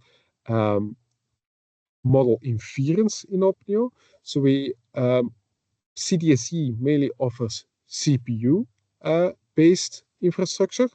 So inference we can render very efficiently as well. Model training is something we still promote people to do offline. So what we see is a typical workflow is people download your data through openEO, they train their models, and then we run inference again on the cloud-based infrastructure through openEO. For very simple model architectures, it's one thing we're exploring. Random forest, cat boost models. Can we also do this on CPU-based architecture in CDSE at compatible pricing? It's one of the things we're working on within the openEO team. But for now, we mainly support model inference and data extraction.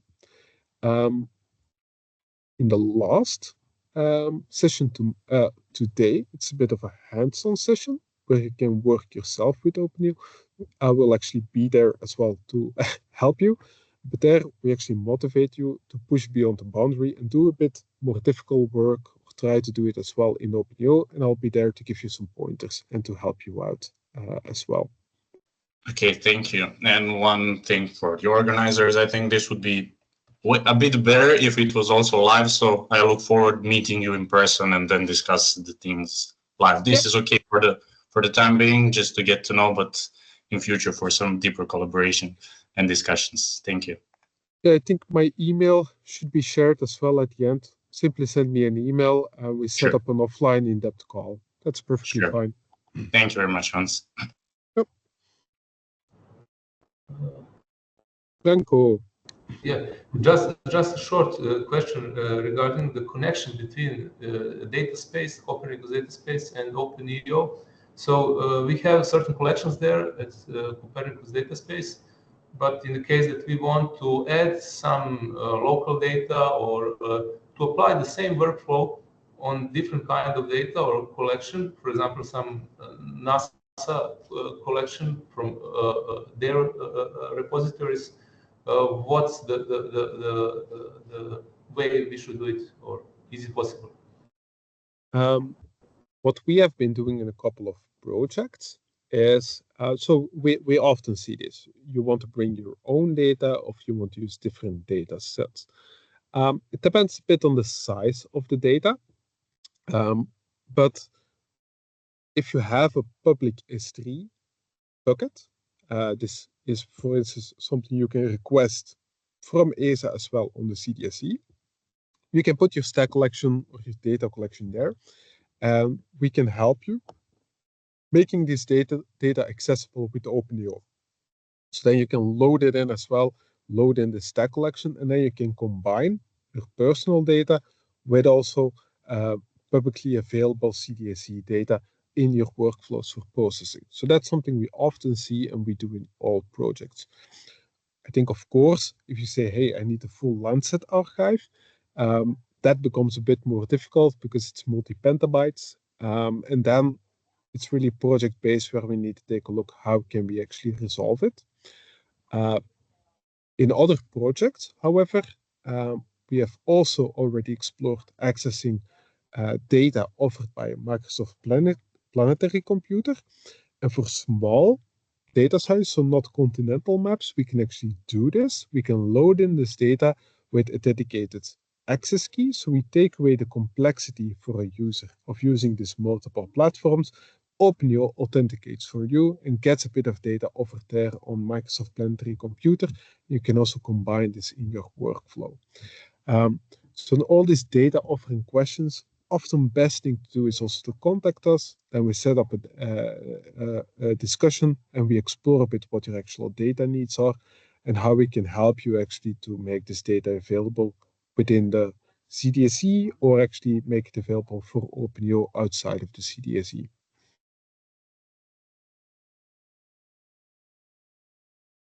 Does that clarify it somewhat? Yes, I just said I think I understood well, but so it means that you provide a generic interface towards the most popular cloud storage solutions, and if we manage to upload our data there, it should be available through the openEO platform. Yeah. Okay. Yeah, correctly. Yeah. Okay. Then maybe with an eye on time, I think it's time for a virtual coffee break. So maybe I'll give the word to Lori for the agenda management, but I think we should be back here in 15 minutes.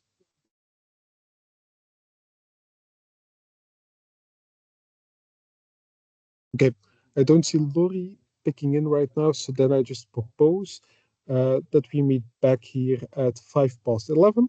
What will we do then? Well, we'll actually start looking at actual openEO notebooks. We'll go in a bit more depth on this code, go through it step by step, and it can become more interactive.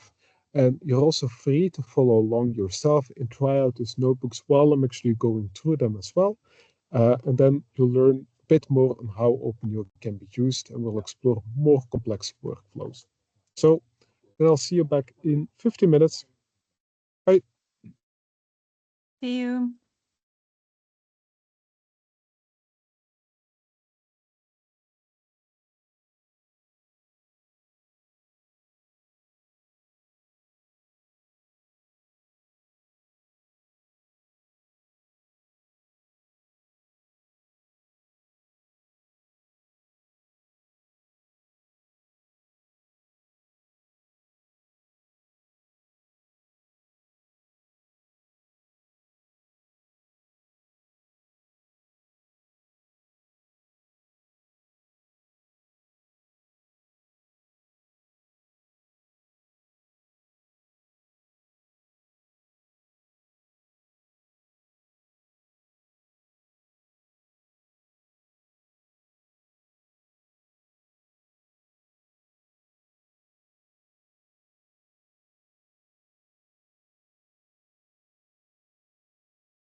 Hey everyone. Sorry for the minute delay.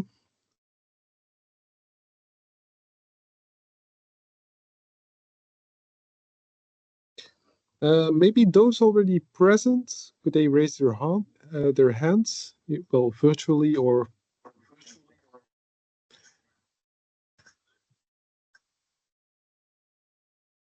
then we get a sense if we still need to wait a bit. I'll wait maybe a couple of minutes more, and then we can go into the next part.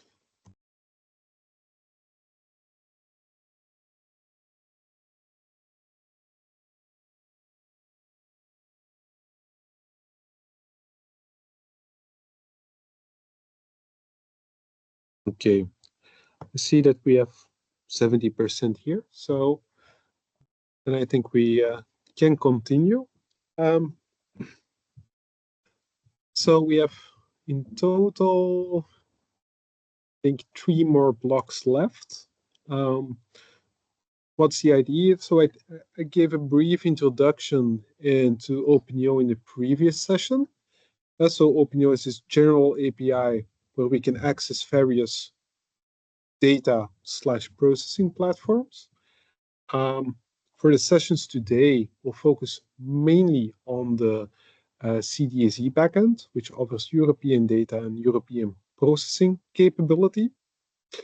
The idea of the session now, before lunch, is that I go through a bit more concrete examples on the use of openEO. You'll see some different functionalities. I'll simply talk through it, and it's supposed to be very interactive. So raise your hands, shout, do whatever. And then we can simply talk about what we're doing here in openEO. Then in the afternoon, I'll go in a bit more advanced functionality of openEO, again with the use of some notebooks which are publicly available. And actually the last session is really the session where you guys get to do the work. So you install openEO, you go to one of these community examples, for example, for some inspiration, and you try to get a workflow working. So now I'll first showcase a couple of more examples.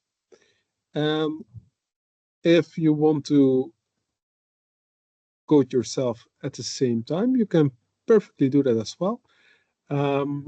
So what I'll do is I'll actually go to the openEO GitHub. So openEO is an open source project.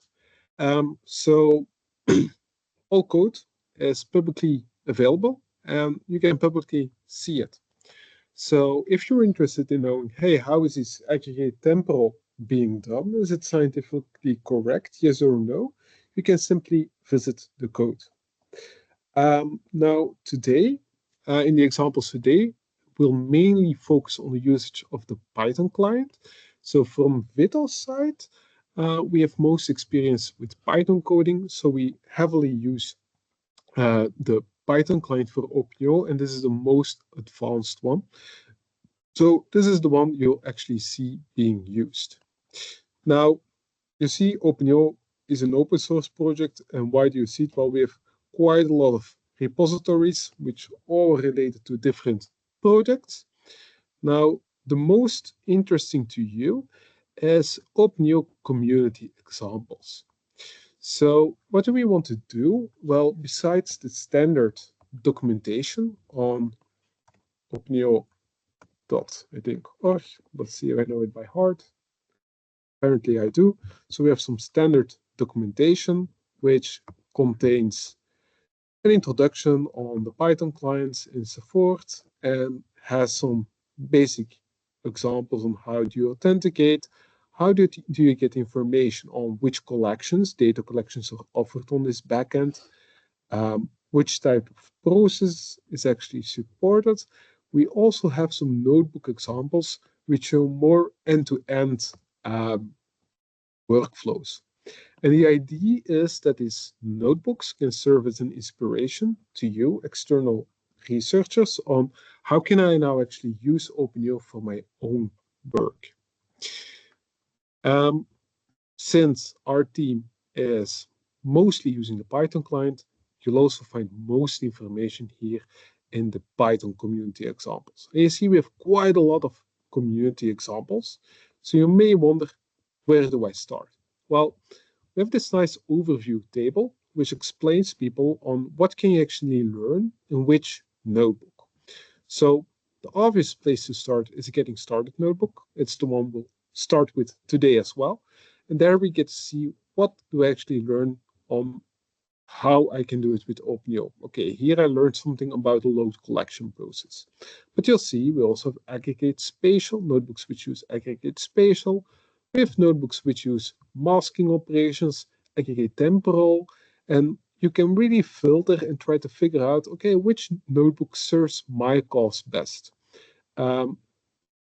Think here even, and one we might visit if time allows it as well.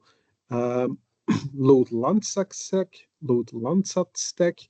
Here we actually show, we have a notebook example where we show how you can access also data offered on Microsoft Planetary Computer for limited spatial temporal extents as well. So today I want to start with the session with Getting Started, and depending on where we end up, I'll hover through a couple of these notebooks as well. Session after lunch will really go into depth on the managing multiple large-scale jobs one, and this one I'll really run live as well from my code environment. So let's get started with Getting Started. So Getting Started notebook is one which also offers quite a lot of links to interesting documentation and so forth. So you'll see in the start, one of our partners, so not VITO themselves, but partners within the openEO consortium, has also created a Cubes in Clouds course. I think Aline also promoted this course at the start. Here you actually have live sessions which you can do to learn about Earth observation. But I think more interesting for a bit more advanced users is you can also, from this platform, they also offer specific notebooks.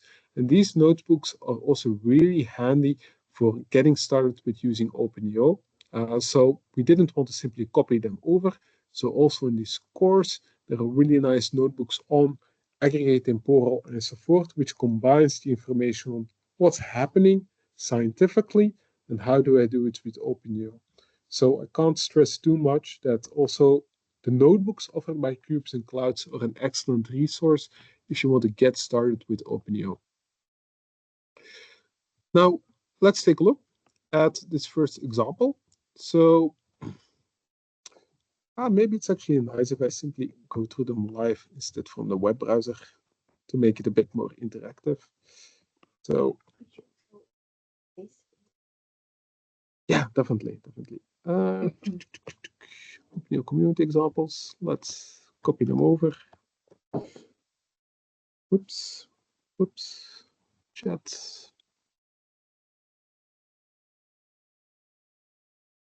So here's a link.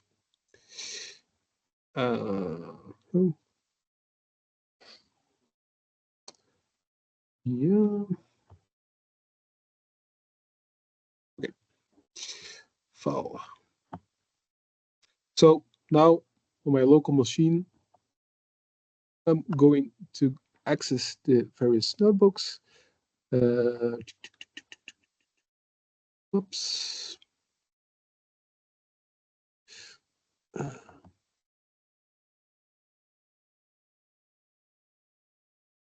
There we go. So let's start with the Getting Started notebook. You can also download this locally, by the way, through GitHub. So first thing is, of course, we're going to use openEO. So we need a kernel which can use openEO. Let's see. I'll just use one which I often use. So again, we come to the first point where we need to authenticate. Kernel is still connecting, but this shouldn't be an issue. So once you've made a connection to the backend, We also want to facilitate to external users to explore the actual backend. Because data offering is very backend specific, it can be interesting. Oh, of course, I need to import openEO, else this won't work. Oops. No clue what's happening. Okay, let's go to the web browser.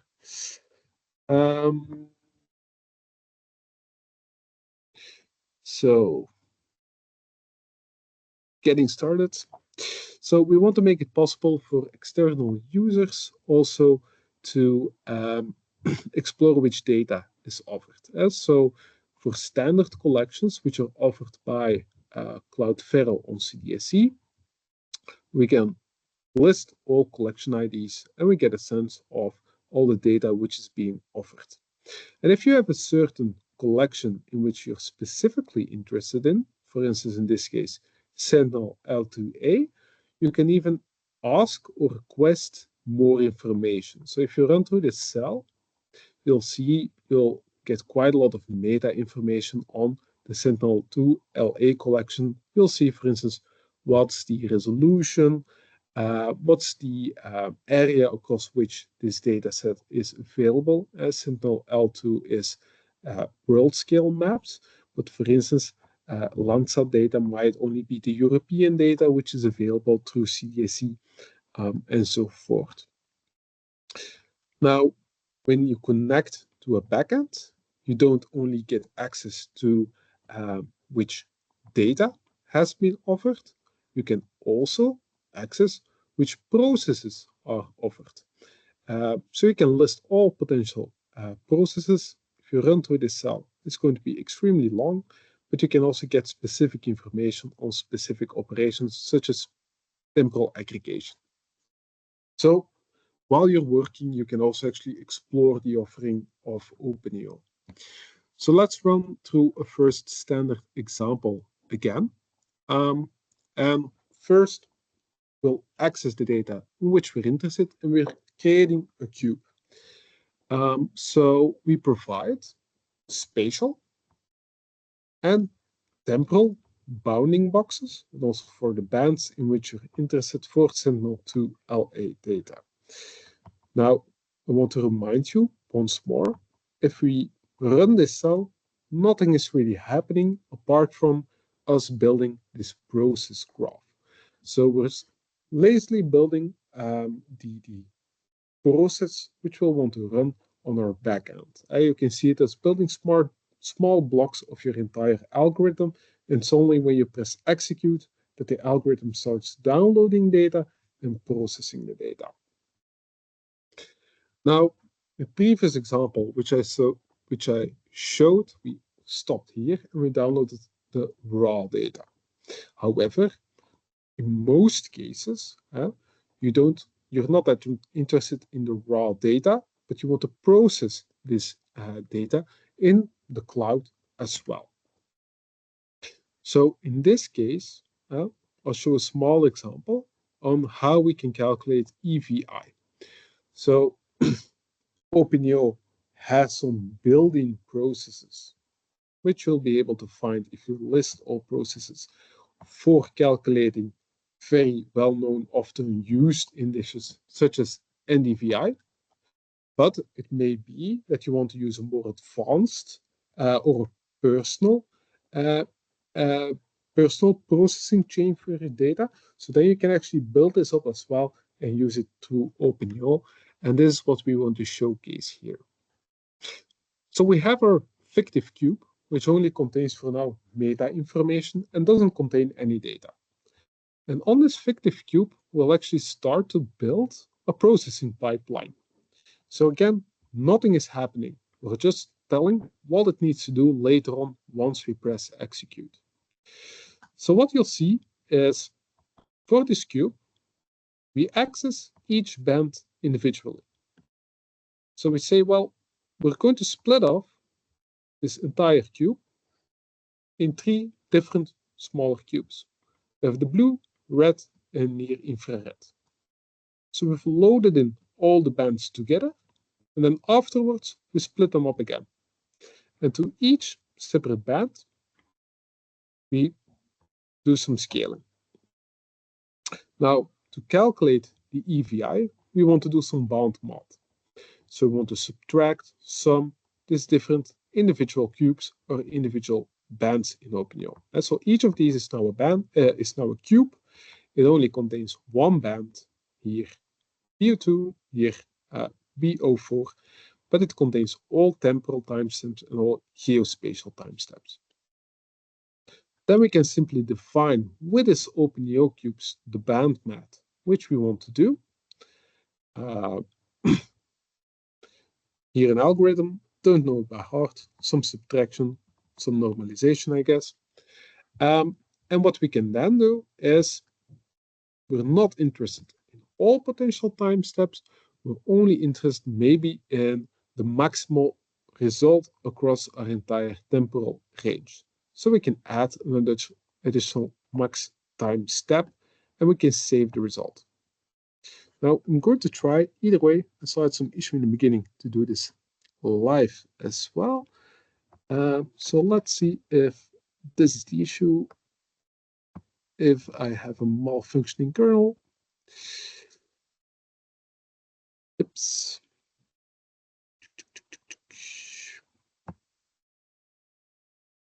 Let's try again to see what's going wrong.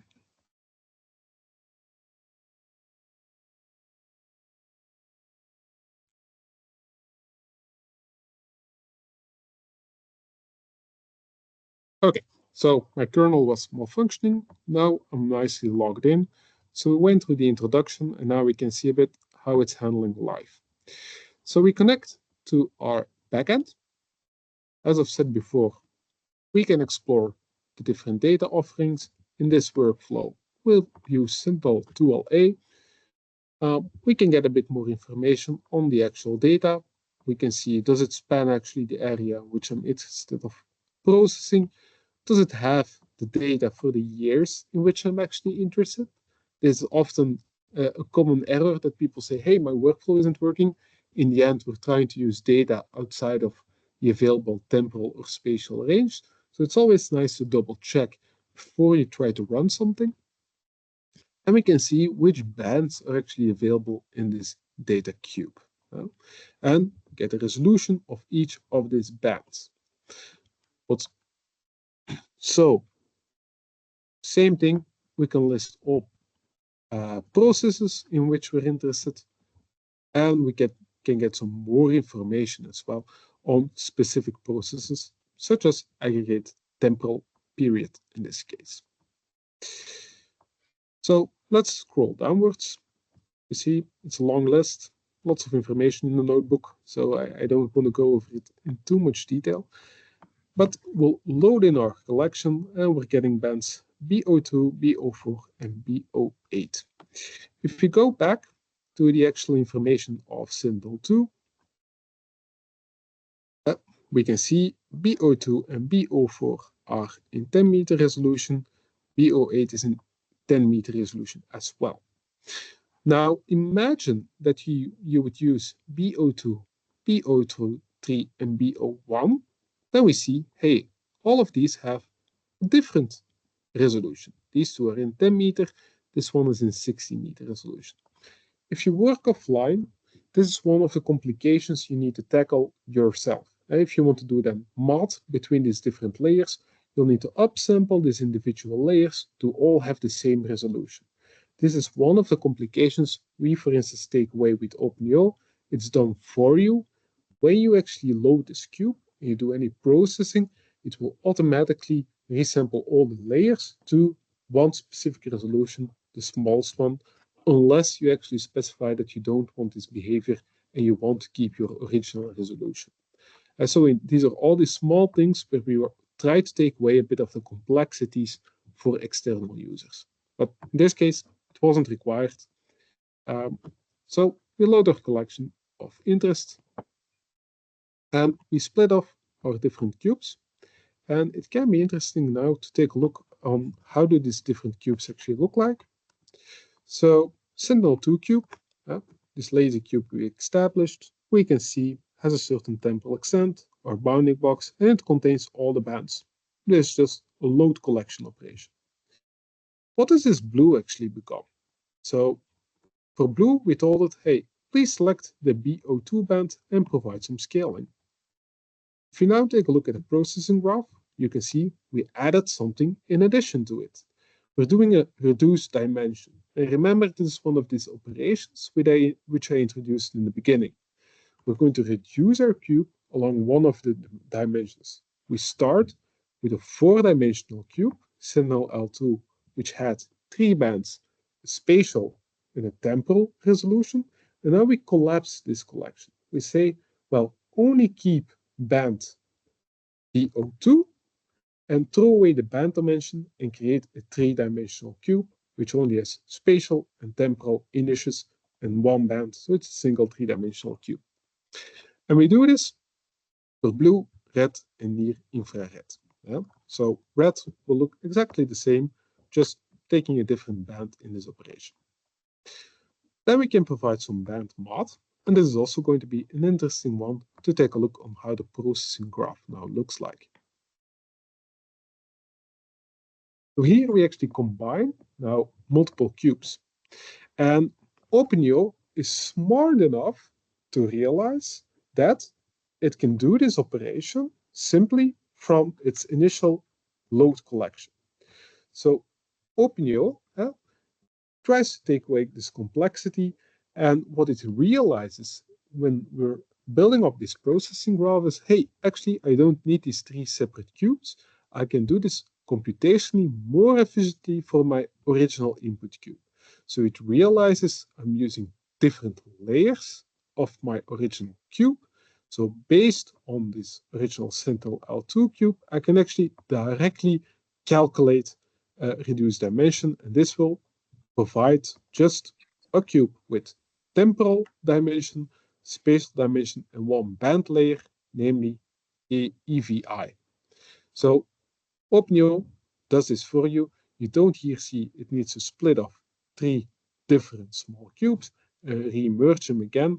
We try to visualize this in the most simplistic way because openEO makes it computational efficient to you. Now, we want to add a process. We don't want to download all potential temporal bands. So again, we're going to do a reduced cube. We're only going to keep 1 temporal index. So let's run this. You'll see we add an additional block, simply keep 1 result, and now we're happy with our workflow. And if you now say download or execute batch, you have a couple of commands which you can use. You can also write now save result. That's a lazy way of doing it. If you do download, you save the result and you immediately send in your job. So let's do that for now. I say, okay, I want this TIFF file. And then openEO starts working for us. I won't necessarily wait on this result, but if you then see, we get a nice output of our output image of EVI.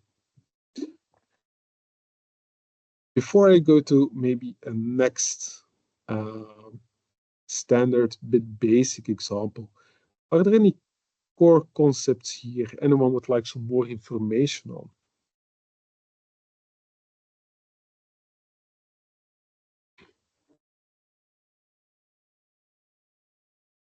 Yeah, go ahead, Branko. Yeah, just a short question. Do you maybe know what's at the back end? Like what kind of database is used to fast index the collection or to access the data?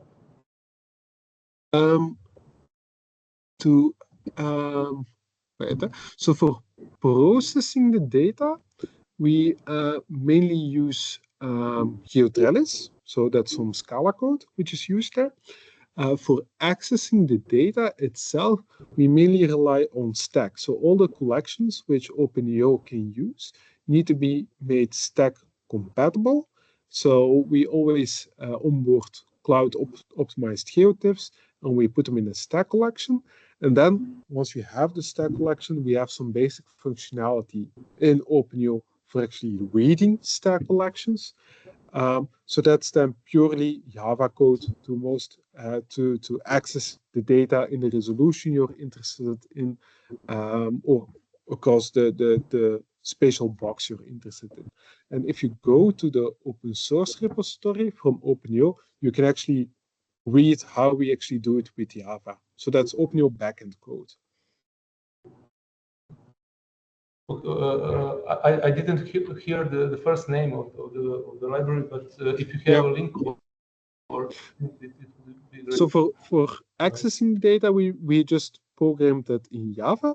So that's being done in Java. So openEO has actually two layers. You have a very uniform Java layer, which is then, for instance, used for loading the data and for establishing your processing pipeline. The reason why we use Java there is that it allows very efficient parallelization of the computational processing. Now, Java is a bit more complex language. So what we do is on top of that, we build this Python R clients, which allow people with less in-depth programming knowledge to actually do similar operations. So once you call load collection, which is in this case in our Python client, a user-facing client, it will translate to a Java command, which will actually load in the actual data. So this code, you can try to browse it. If you go to the load collection in the openEO GitHub, and you follow that rabbit hole, you actually get the exact definition of how we get the data. But for getting the data, most important thing is that we built a stack compatible collection, then openEO can access it.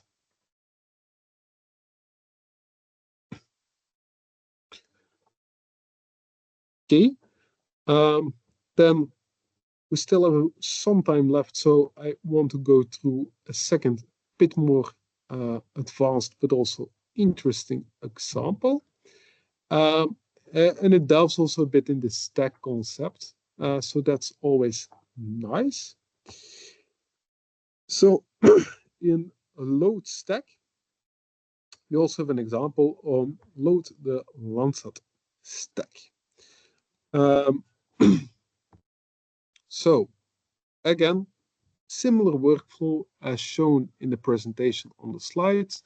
We start with authentication. And this time, actually, I'm going to use a different backend just to showcase that we can do it. We also have a federated backend, which combines different backends for it's something we're building up to make it more easier for users to not have to think about all these different backends. So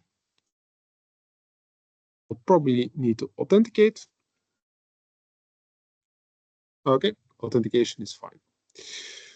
So we have some data on the CDSE, but we might also be interested in using some auxiliary data which is not being offered on CDSE. Now, for Microsoft Planetary Computer, which is also an often-used platform, we've already enabled using data offered there. So in this case, we want to use some Landsat data offered on Microsoft Planetary Computer. Now, if you want more information on how this data is being offered on, or more information on this actual stack collection of Landsat, we've added a link here as well, where you can get all information on the data collection. So in a similar way as load collection, we also have a load stack command. Load collection is a functionality which we can use for all data which has been onboarded on CDSE on Copernicus. Now, if you have data, private data, which you don't have offered through Copernicus via Cloudferro, or you have data, in this case, on Microsoft Planetary Computer, or there's some public repo which has publicly available stack collections, then we can also try to access them through openEO with a load stack command. So in this case, interested in two bands, and we again give a certain temporal, spatial and temporal Oh, this is not working for some reason. This is a live demo effect. That's always nice to see. And we again give some spatial and temporal extent. And I'll jump to the notebook example here. Probably I didn't configure something right in my personal environment. Let's jump. Yes. There we go. So again, we give our spatial and temporal extent of interest and our bands. And what we now want to do is we want to combine this data with data offered on CDSE. So this command should be really familiar to you all by now. It's again, load collection. We're interested in Sentinel 2LA data. Now, what are we now going to do? Well, in both cases, we now create again this fictive cube with a four-dimensional Landsat cube and with a four-dimensional Sentinel-2 cube.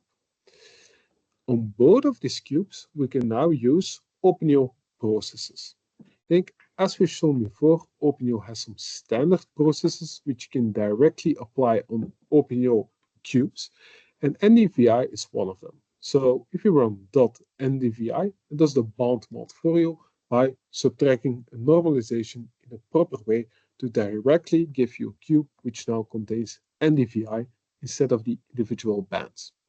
And we can perform this operation both on the data which we access through Microsoft Planetary Computer as the data which we accessed through Copernicus. And what's really interesting, for now these two cubes have been very separate, we can even merge them. We can bring them together and combine them. But so far, nothing has happened yet again. What we've now done is we've loaded in two separate cubes, one data available on CDSE, another data available on Microsoft Planetary Computer. For both of the data collections, one Sentinel, one Landsat, we calculate NDVI, and then we combine them back together. So this merge cube now is two fictive bands. One is the Landsat NDVI, the other one is a Sentinel NDVI. And we can again say, okay, now please execute this batch stop. We give a netcdf as output file, and we set it to run. You see, in this case, it's maybe good that I moved from the live example through the notebook example, since the calculation takes about half an hour in this case. But once we get our output, we can take a look how it looks like. And what we see here is we have multiple temporal stamps. We have an X dimension, Y dimension, and then we see that we here have two bonds.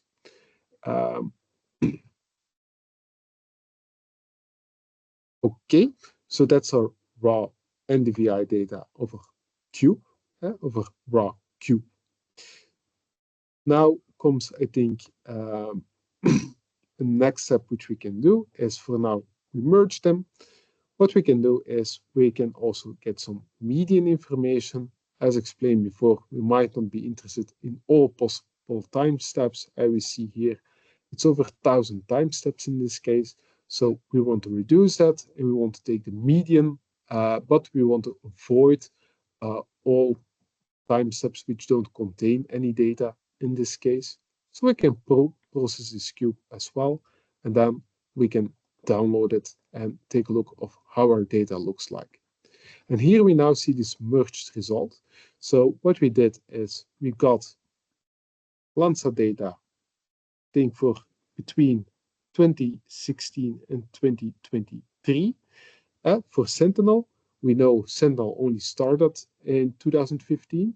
So if we want to have data over a longer time span, we might want to combine it also with Landsat data. So we take here data from 2014 to 2015. For both of them, we then collect the NDVI. And then for each temporal time step, we calculate the median. No, we didn't harmonize the data here properly, but this is just to showcase that we can access both Landsat data on Microsoft Planetary Computer as Sentinel data on CDSE. We can merge them together in an openEO cube, and in one job actually get a nice temporal, a nice NDVI plot as a function of time between these two data sets. So that's also perfectly possible through openEO. And you see again a lot of the common components coming back up here. We have some standard openEO processes such as NDVI. We have our typical load collection, and then a new operation, in this case also merge cubes. So that's also a nice example to delve in if you want to expand a bit on the available data on CDSE. And then I think maybe a final example, which can be nice to discuss, is one in which we apply a bit more basic processing on openEO, using these core concepts which I introduced during the first slides. That is basic Sentinel merge.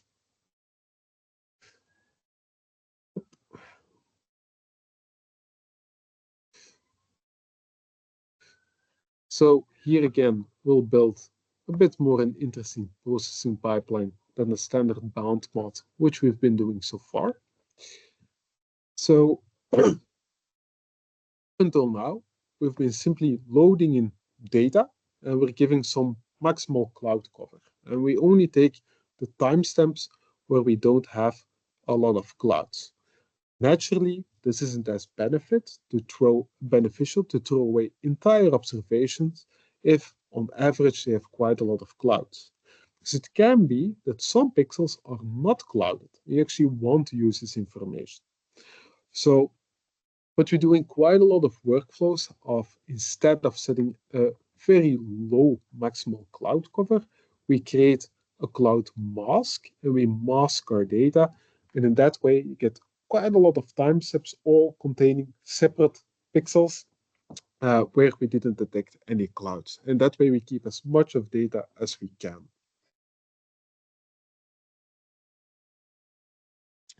So how do we do this? Well, we load in our Sentinel-2 data. And for the same temporal extent, we load in the scene classification layer. Sorry. For those who are not familiar with the SEL layer, you can find quite a lot of information online. But this is a pre-classified layer, which tells you where we expect clouds, where we expect cloud shadows, and so forth. Now, based on the scene classification layer, we'll create a binary mask, a cloud mask. And what you'll see here is we can create this very user-tailed. We can give specific kernels in which we want to use kernel sizes for erosion, dilation, and we can mask specific values of the scene classification layer in which we're interested.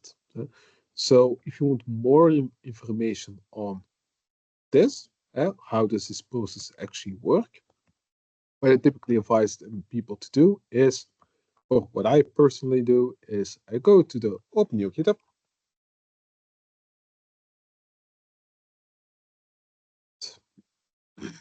and I simply browse where can I find a bit more information.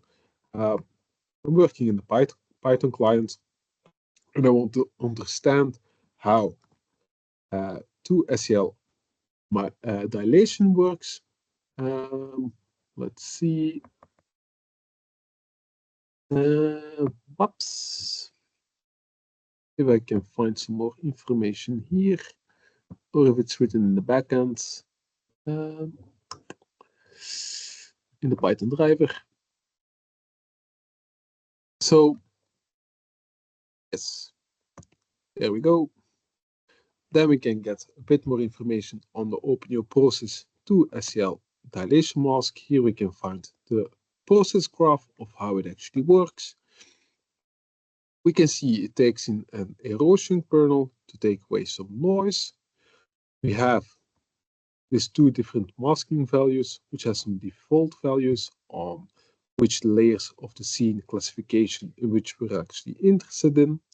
And then we can provide some convolutional sizes, the size of the first convolutional kernel, the size of the second convolutional kernel. This is a very big one. And then we can get some more information on how this actual process works like. I think if you delve deeper into all of these processes, I won't do this live now, but you can find more information as well on how this kernel then actually is applied on the data. So let's jump back to the process and build our processing pipeline for now. I've logged into a backend. It's again asking me for some authorization. So let's do that. I'll log in with VITO.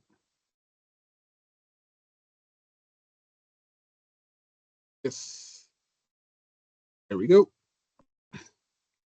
I'm authorized. And we can take a look. How does our backend now, how does our processing graph now look like? And we get a nice view of what's actually happening. So as a separate collection, we load in our SEL. We load in our Sentinel-2 data. Then what we do is, based on the Sentinel-2 data, we create a dilation mask using specific kernels and masking values. Then what we will do, what's written here, we actually mask our cube. And then we do a decat aggregate temporal, which means for every 10-day interval, we only take the median value of the 10-day span of our total data. And then finally, let's say if across 20 days we didn't have any observation, well, then we'll fill in the data with an interpolation to ensure we have a time step every 10 days.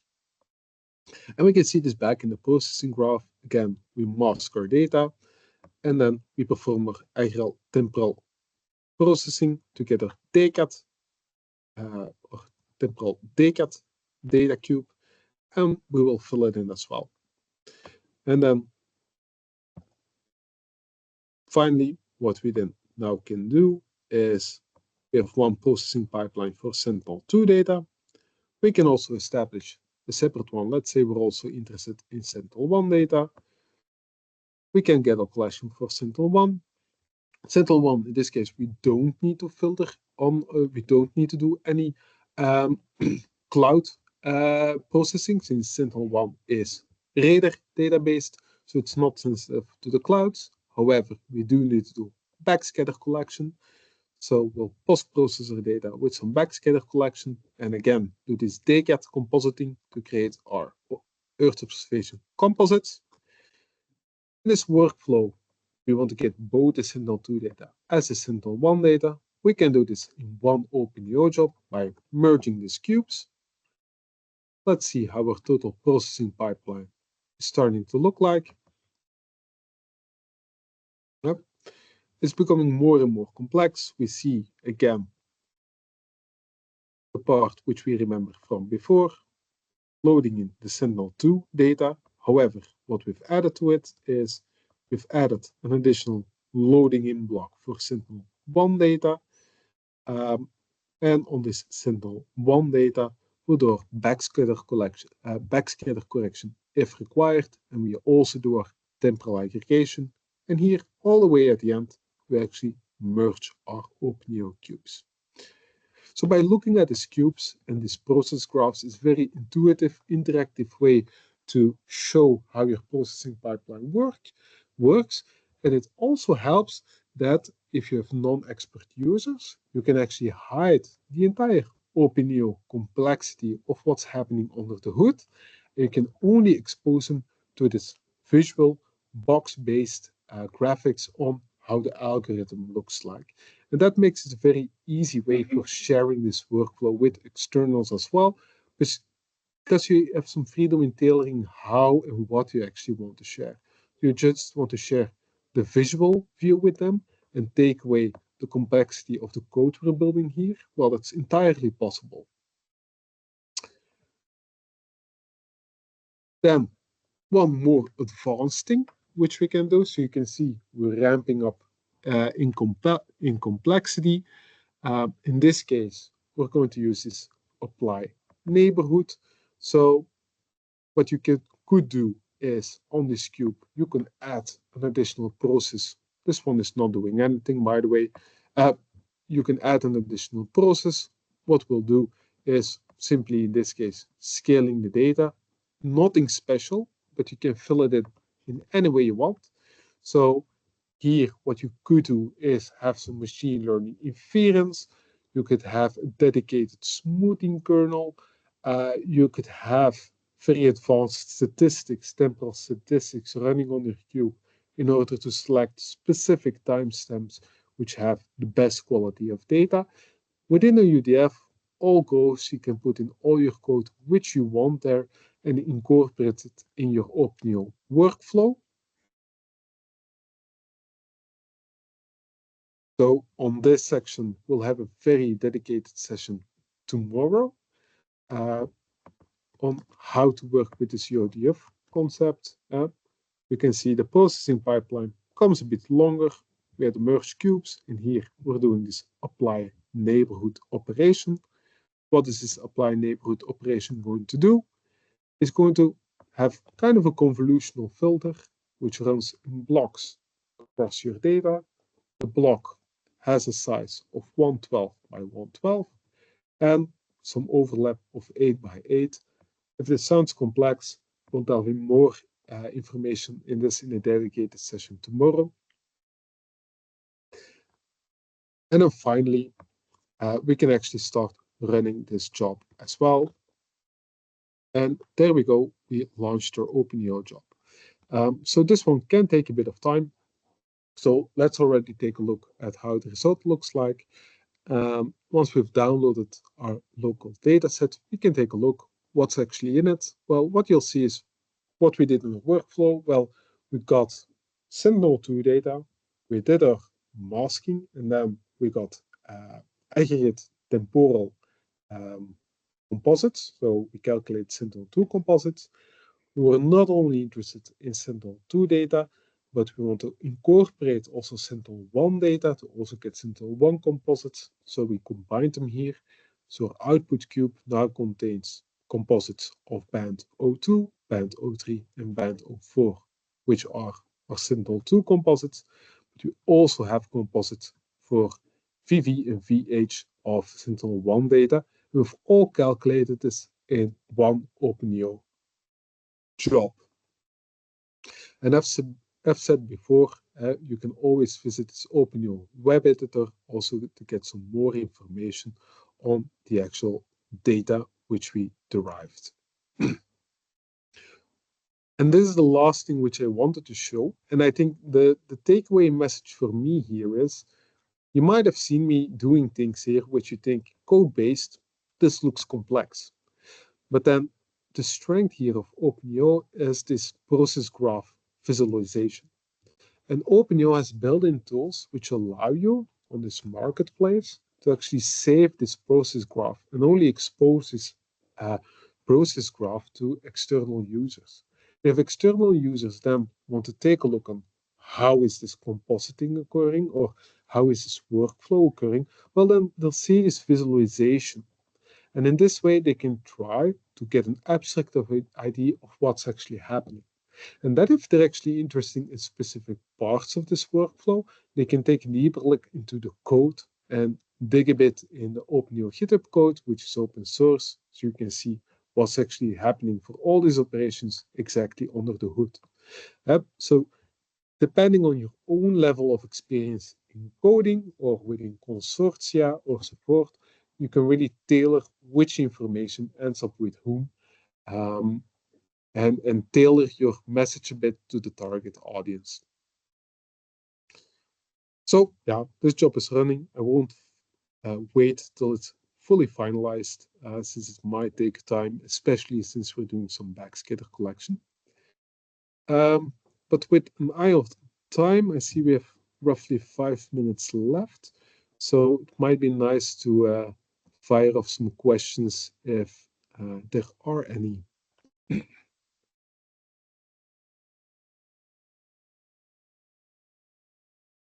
So maybe raise a hand if anything was unclear. I fully realized we went from very simple to more advanced in an hour or so. So if anything sounded unclear, there are no stupid questions apart from those you didn't ask.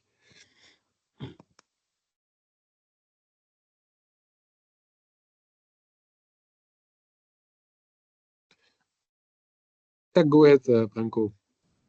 Yes. Could you provide maybe more details regarding the temporal aggregation for the in the graph that you had? Yep. On the screen? If you open the graph, yep. The workflow. Sure, I'll share my screen again. So here you have this aggregate temporal period, and maybe let's see if I can. Actually, you have a couple of operations. So I think this is a Python wrapper a bit about around you have create. So the standard operation in openEO is aggregate temporal. What you can do in aggregate temporal is you have your data, which is a 4-dimensional data cube, but you want to combine data together. So aggregate temporal tells openEO you want to combine information along the temporal dimension.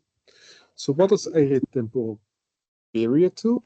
It will combine the data along the temporal dimension, and we tell it how do you want to do it. So what do? We pass it a certain period across which you want to do the temporal combination. This can be decade, monthly, or year-based.